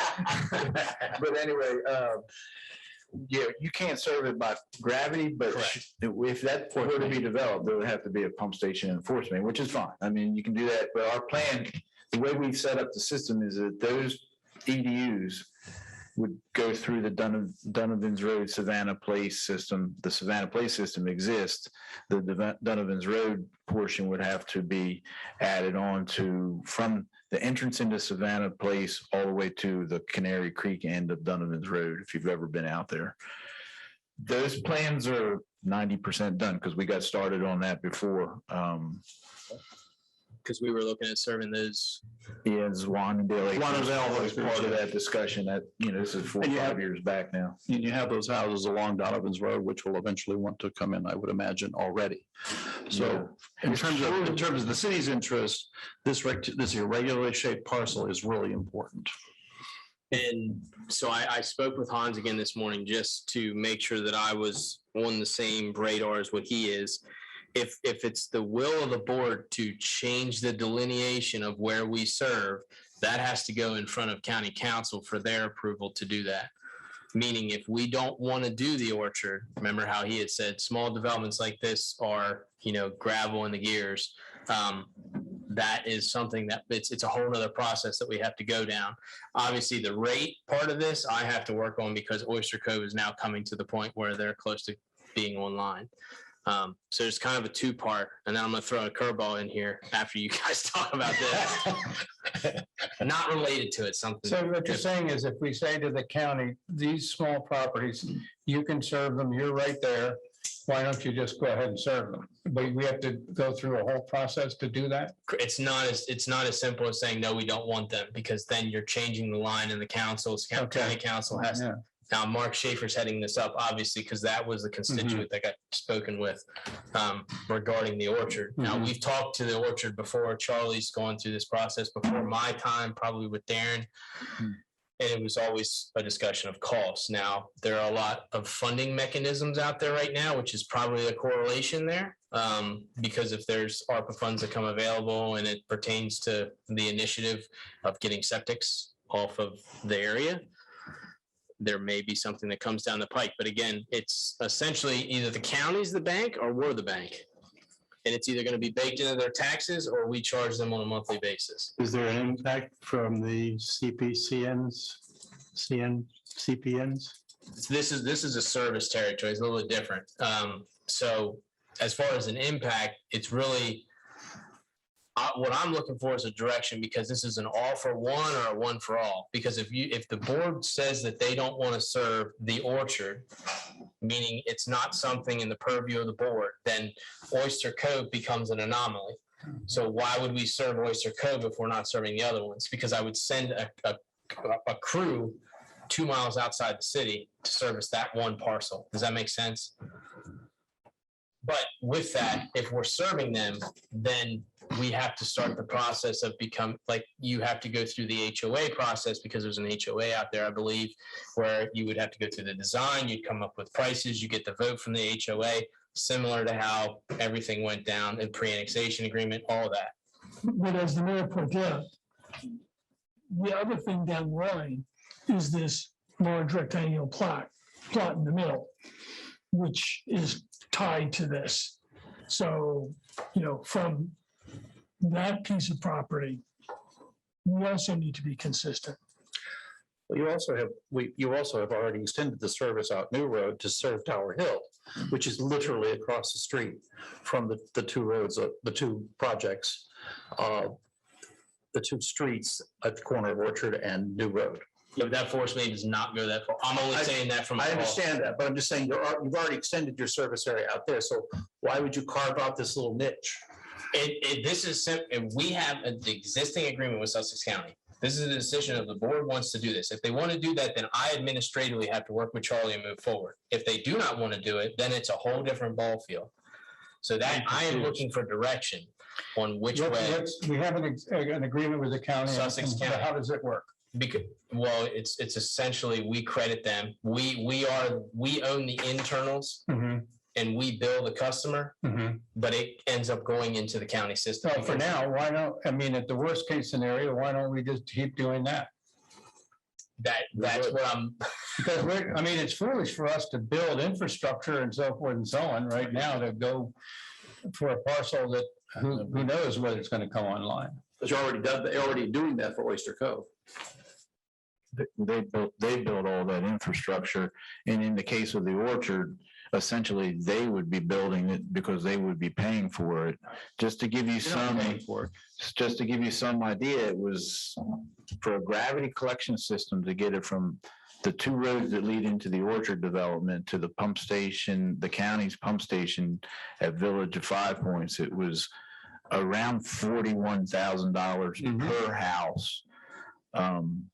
And if you do And that, that's where it died, Yeah. 5 years ago, 6 years ago. even if you run them, so I look at this from a cost standpoint of the individual customer. Now, knowing that if we serve or the county serves it, it's going to end up being close to the same. With our rates on a monthly bill, if you do it off of a $25,000 cost of the system, plus whatever we charge for our monthly bill, you're talking about a sewer bill, it's essentially $250 a month.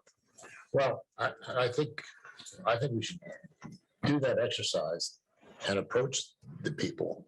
I mean, we may die before we do anything. I mean, I don't know what, unless they can get ARPA money, they probably won't want to go forward with it. So why spend a lot of time and effort if we're interested? I think this is a project you could easily ask for infrastructure money for out of whatever stimulus money comes. My desire, and I, as one person who's smarter than me, and a lot of people are, if the county owns this bigger swath of land, or if we own it, who's gonna do the best job? And it was unequivocal that the city will do a better job with that swath of land than anybody else. That it will be better setbacks, trails, whatever it is, that the city would do a better job of that. So I have an interest in wanting the city to have it, that piece of land. I don't know what process gets us there. I don't know what process that we start that stops us from getting there. But it sounds like the HOA has the ability to stop us. Is that a correct assumption? And then you're going to have the end of Ritter Lane, which I do not believe is an HOA. So you have individual lot owners. Right. That's 7 or 8 individual lot owners. Correct. But I mean, you know, of the people that own it, or the lady that owns it, do you know what her feelings is about the city versus the county? I mean, we could go through all this and they could be like Paul Townsend is out there and says, not ever my dead body will I ever annex. She's already had some discussions with the Greater Lewes Foundation about this parcel. And she's a woman who doesn't live here and prefers not to be really involved with the city. And she would like to see it remain undeveloped to the extent possible.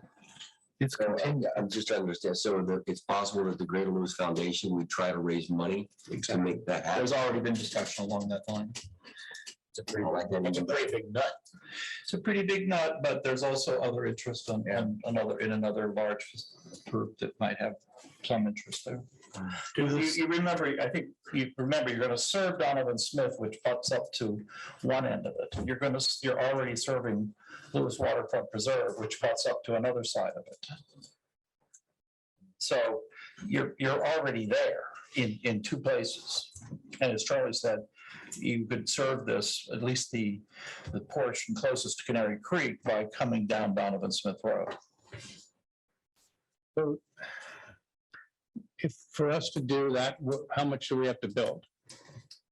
You're building the internals. It's more of the process and the administration and there's a lot that goes into it, which it's no different than any other project that we do, but it's hard to explain in terms. So essentially it's within our service territory. They approach Mark Schaefer. Mark Schaefer goes to Hans. Hans says, I'm not touching it until the Lewes Board of Public Works says one way or the other. So that's what I'm bringing in front of you. And we can approach, we can have this discussion with the HOA. Can we have our cake and eat it too?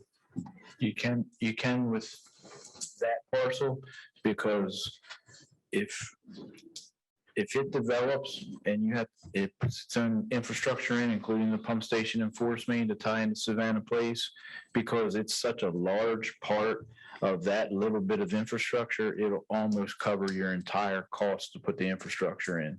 They'll be responsible for it, plus their share of Savannah Place, which we know what that number is per EDU. So that parcel will almost pay for itself. It's like 200 out of 214 EDUs worth of what it Now, would which pay. parcel are you talking about? This is the big now? one, the one that goes down the center. That's the one that mayor brought The up. one that's not developed at this point at all. Correct. And it's not in play right now. Well, Charlie, I guess Austin's talked about it. I'd like to know the real capacity of the treatment plant. Yeah. He you know, did as bring that in up its to me. present condition, or as we could reasonably upgrade it Yeah. without building, major additions. I mean, by upgrading everything we could that's there. Yeah. Because I'd like to have a table to see how much capacity we've used and how many units we got left. To see, even if this is going to be something that we can handle. I guess I would say the only thing that I would add is your CPCN was developed on the idea of what would be a logical part for you guys to serve. This isn't a CPCN. This is a service area. A service area, okay. So a service I area. don't think there was any thought given to where it was. Yeah, topographically, it makes it, and I say that, and Press can probably chime in. Topographically, it doesn't make sense for us to serve it. Engineering wise, because we don't have infrastructure out there. I understand that. But to get it, if the county wasn't there, to get the force main out there would just be a crazy cost. Well, We're just utilizing existing agreement. There was actually thought that went into establishing the area because it was when Ken Meekum was the general manager 14, 15 years ago. We met with Mike Izzo, who was the county engineer at the time, and we established the line of what they would serve and what would be best for the board to serve based on the capacity of the plant, based on the topography, based on the problems the county was, having at the time. And it does have to go, and it has gone to the Public Service Commission. It's different than a CPCN for water, where you have to get the votes of the people and send out petitions and everything. But we did have to send a letter up to the Public Service Commission telling them that this is going to be our service area, and that and the county probably had to do the same on their end. So it's on record with the Public Service Commission. But the customers still have the ability to say no to us. Well, and would that stop them from getting onto a proper wastewater treatment plant? Or the counties?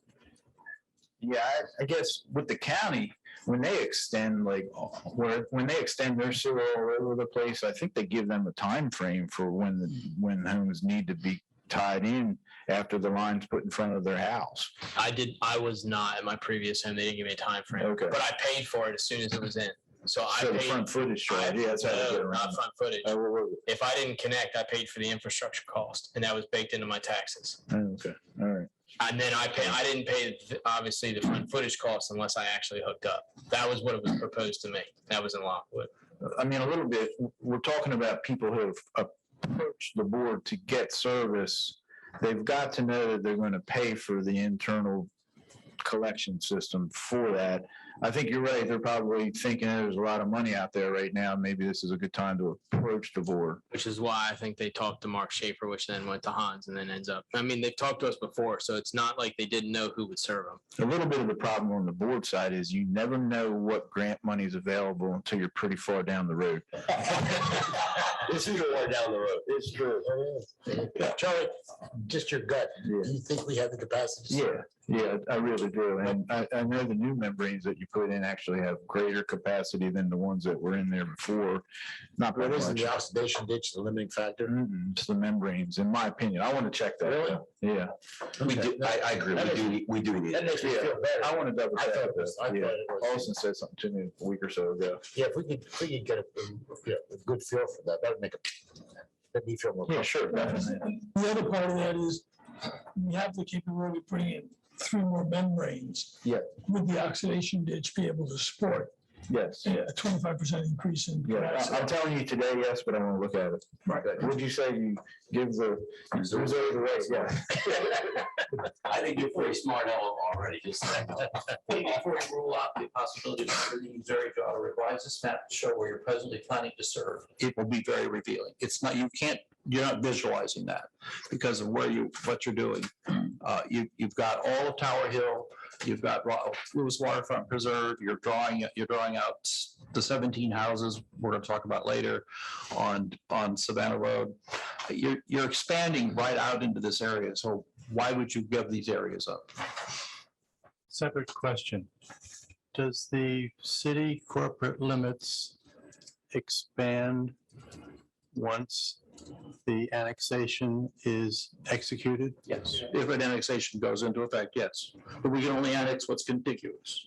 Right. So we could annex this farm, this triangular piece of land today. Right. We've already annexed Lewes Water Park Preserve, and so it's contiguous. So we could annex this whole parcel out to Old Orchard Road right now. I would rather have the city manage it than the county. That's what I'd rather have. Thank you. As it relates to us, we need to work our way through that and see what the implications are. And maybe the customers tell us no. And that's not a good answer, right? Because we want them off what they're currently on. What they're saying no to is the least expensive method. Like you mentioned earlier, if you were to put a force main and run it back down in town somehow, it becomes really cost exorbitant. That was originally what the plan was. You were gonna run the railroad tracks. Right. Yeah. You gotta run the trail. So this way, when you're tying into the county system and you have your agreement with the counties, the least expensive way, but it's still, $40,000 worth for the people in the orchard. That was off of those estimates, not. Well, I have, what's your thought? Can I ask a question? Sure, good. Andrew, sorry. Has there been any discussion of a cooperative agreement with the county? Or you build towards a future plant that could be a cooperative plant? Plant? A future plant. An additional plant. No, there's never been any discussion. Now, we have had conversations. Yeah. You have had conversation. We have had conversations around different aspects of working together, of cross agreements, the bi-directional flow.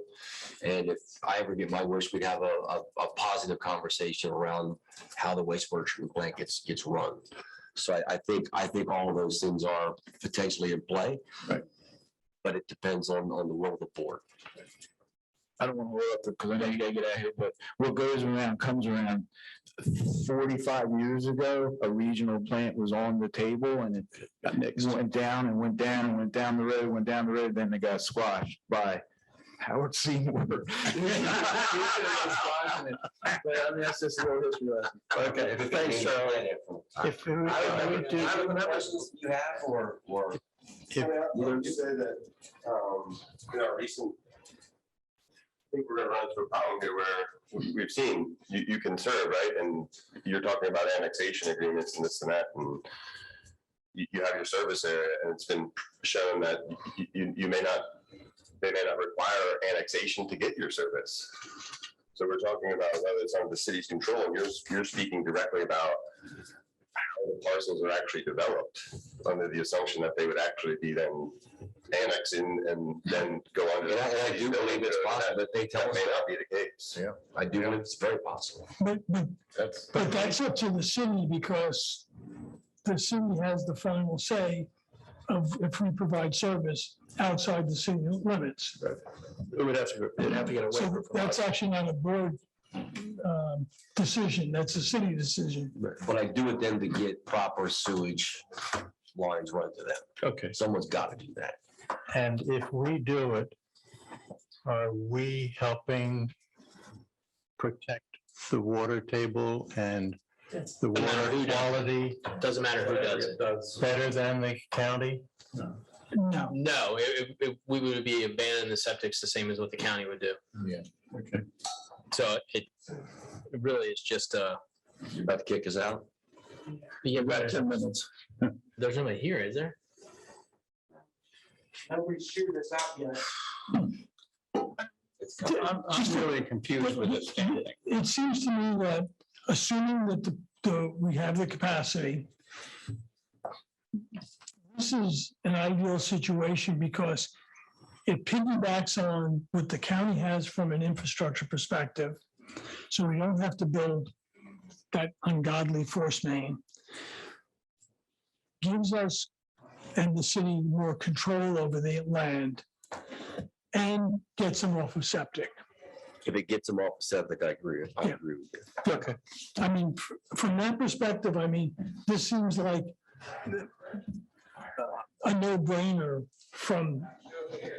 There is a meeting at 6:30. With that, I I'm think gonna they're have, all right. like Hans has said, I have to modify that agreement, the existing agreement, because it only states certain areas, which include Schofield. It just labels Schofield.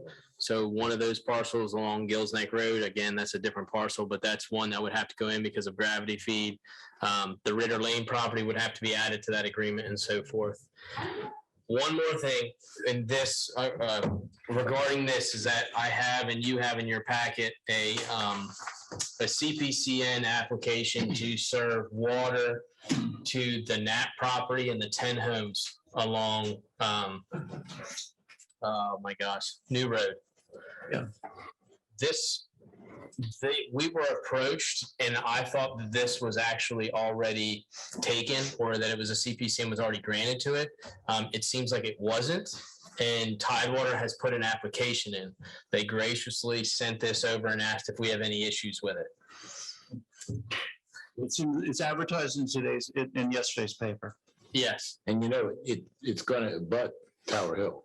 I mean. Well, it's not this piece. Not exactly. Not these 10 houses, but the 131 houses. will. This is included in that. Yes, I know it is. All 10 frontage properties. That and third 10 X that is up there at the top of the They have page. 8-inch pipes going through Tower Hill. Charlie, is the water pipe 8-inch in Tower Hill? It's 8 inches, but it's looped with 12 going in and going out towards the Hercules site. So it's essentially a 12-inch pipe. But we would have to go back to the drawing board with Josh and get the easements through the property to be able to serve that. Well, didn't you show me one break over there in the corner? There is, but again, it's a whole different complexity if we want to serve it. And we'd have to go through the process of going against what the existing CPCN application is. Yeah, would be a fight, but I think I'm not advocating, but I just think it ought to be considered. It ought to be considered. The only problem is the only access you have is either New Road itself or through wetlands. Because if you look at that parcel, that upper X, that darker gray area that abuts the Tower Hill property is all wet. Okay. I mean, Again, Tidewater is running right down the front. Yeah. So they're already there. Just like the county. Yes. Yeah. Is there an opportunity in any of this to have and I'm way out of bounds here, on getting something like a well, something along those lines in any of this property? we're gonna have a well on Tower Hill and a treatment plant. There's just a treatment plant? Yeah, I know. But is there a possibility to get more in this larger property in any of this stuff? We would have to start from the beginning. Have to start over. Yeah. You have to go through the developers agreement process and however it goes from there. They can tell you to pound sand. Okay. Hey, also on that, the Hercules site might eventually develop, and that would be where we could make some inroads, I think. Yes. The Hercules site is more probable. Should we move upstairs? I don't know what that does.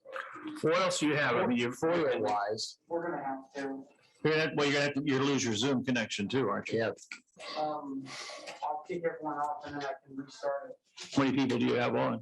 We have 7, not including myself. Of those 7, There's 8 on there, but I'm on there too. Anne Marie's on there. Yeah. Tom's wife's on. Yeah, Tom's, Libby's on, yeah. Frank, that's Carolyn's on. Okay. Here. Was there, but the truck is there gonna be much discussion about the truck? I can go really fast if they can hold off 5 minutes. Well, completely up to you. we have Savannah Road. But that one really isn't a Okay. detailed. And then we have the bucket. The resolution's nothing. The truck, it's a 6, we probably got to go in order, don't we? Yeah, let's go in order. Go Okay. Tom. So we'll relay all that, the water, no issues. The Oyster Cove sewer rate, I'll go back and look at the county and try and get an equivalent. I would think if you used 4,000 gallons, which is the average in the community, would probably be a reasonable thing. yeah, I think that would be a good place to start. So I'll move forward with that one. Okay. You want to list 17? You want to state 17? Open forum general discussion of approving Savannah Road 16 homes water and sewer.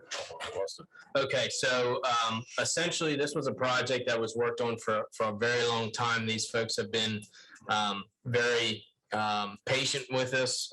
We were trying to make it the most cost-effective design-wise, which led to the current design, which is a low-pressure force main on the backside of the properties. Thanks to Pete, we secured all of the easements necessary for this. So everything is in place to move forward with it. There's a second part, which actually is the water service. I have an agreement that I'm going to look for Press to sign with DelDOT. Essentially, we had original estimate of about $110,000 for putting in water services and also a water main crossing Savannah Road. That came back about 50% less than the original estimate. So cost savings working with DelDOT. I really want to move on that so that, and Mike had a chance to look at it. He provided me with comments. I went back to DelDOT, incorporated those comments, changed obviously Darren's name at the time to my name and had Press as the signature. But what I'm looking for is the approval to move forward with it. Essentially, the trenching part is $18,000. And then there's the pipe cost and the connection of the trench work is about $21,000. So this is a which will end up being a very economic, possibly getting water and sewer for about $25,000 with impact fees and connections and so forth. And the city is okay with it? Is that? Yeah, we're going to have a joint meeting with the owners and ask them to sign a pre-annexation agreement. But I want direction so that I can move because 5 to 7 week lead If time. we sign this, are we committed without your? Well, they're going to have to sign a pre-annexation agreement with us. Or ask for a waiver. Or ask for a signed agreement with them. This is for DelDOT. Yeah. This is to put in, This is the sidewalks only. This is to put water services in the front of their property, and we're only piggybacking off this contract because of the disruption that we would have caused. I understand, but And so they'd have to either they need to have to sign a pre-annexation agreement or request a waiver. But we're signing something to spend money with DelDOT, as I understand it. Right. And the Conditional upon. Right. The pre-annexation to DelDOT, I don't We're know. doing it. It's either you're doing it or you're not doing it. I think you're okay. I don't. Yeah. Unless they tell them, unless they're agreeable to conditions, I don't know. DelDOT? Yeah. No. No, they won't. This was supposed to be signed back in July, Never. and I got it in about 10 days ago. When will you be meeting with them? I can't do a meeting if we're not moving forward with the project. It's, We should be moving forward with the project if we don't know. Otherwise we're putting a pipe under the road for no reason. You've had all the conversations with them and you've reported that the majority of them, I believe. yeah, you're talking 50% penetration rate. Nobody really seems to have an issue with the pre-annexation. That's not saying that they will. I will say this in the most lightest terms, you will never get a price like this to put water services and a water main across Savannah Road. I understand. That's right. Spend the money not to do it. I'm just concerned. Okay. The city's okay. I get your point. The city's okay. So I think what we need to do is get this meeting arranged. This agreement is like when they say I pushed to push this until tomorrow morning. Okay. With DelDOT, because this was all done. They went out to bid. It was included. They asked if the pricing was good. Pricing was great. So we're conditional. And we will give them, we will have a signed document to them by when. We could, I don't know, we could set up a meeting. DelDOT's not because they're moving forward. Okay. And that was based off conversations prior. I'm kind of trying to button things up with this agreement because this was sent to Darren in July 7th of 2021. So we're done. If we don't sign this agreement and we move ahead, it's going to cost us $100,000. More than that. If we sign this agreement and they don't move ahead, we lost $50,000. I think we can work this thing out. So based upon, I think we can. I think if we don't sign it and we don't do it, And we don't get the authorization, I think the public will just go bananas. I think, as I said, I think we can work this out. Yeah. I think that. I'm okay with the gamble. If you don't do it, you won't do it for years. Because if you don't do it, you won't do it for years I'm all because, in favor of it. yeah, I just wanna make because sure- they're gonna be restoring that. I think you're So okay. nobody's We surprised. can We can figure out how to work this out. I vote to take a gamble because I think if we don't do it, we're in deep trouble. Okay, will somebody make a motion? I will Make a motion that we accept it. I second it. All in favor? Aye. Aye. Okay, Press, I have to have you sign it before you leave. okay. Trunk 18, the bucket truck, essentially, Yeah, 17. it's like 16, Yeah, 18. 16 to 24-month lead time. So all I'm trying to do is cut a PO for this to come in either next year or the fiscal year after that. Or after that. and you after that. Correct. And that's all this is for. Do we have a motion to It's the easiest decision all day. go ahead? No, not me. That's your job. You make the motions. I make a motion that we approve it. Got a second? Second. Hey, all in favor? Okay, the resolution. Do I have a motion? Can we just To read it by title only. read it by title? Do we have a number for this? I didn't have a number. On the Whatever, I resolution. can make whatever the number. Have informed general discussion of the resolution urging customers to refrain from flushing wipes down the sewer systems that cause issues with operation safety and additional expenses to our ratepayers. Resolution of the Board of Directors of the Board of Public Works of the City of Lewes regarding the disposal of wipes into the BPW utility system. So, Mr. President, the resolution has been read by title only, is hereby placed before the board for consideration and adoption. Motion to accept the Make a resolution. motion to by title accept only. the resolution. Okay, now we need to vote on the, Second. Aye. He seconded. all in favor? Aye. Okay, now we got to vote on the actual resolution, right? That was just a, No, we Oh, just. actually, we did it kind of out of order. yeah, we did. I thought that's what you were asking. I'm sorry. But we also made, I make a motion to read it by title only. Okay, there we go. That's good. I forgot of that, yeah. Okay, second? All in favor? Aye. Just put that.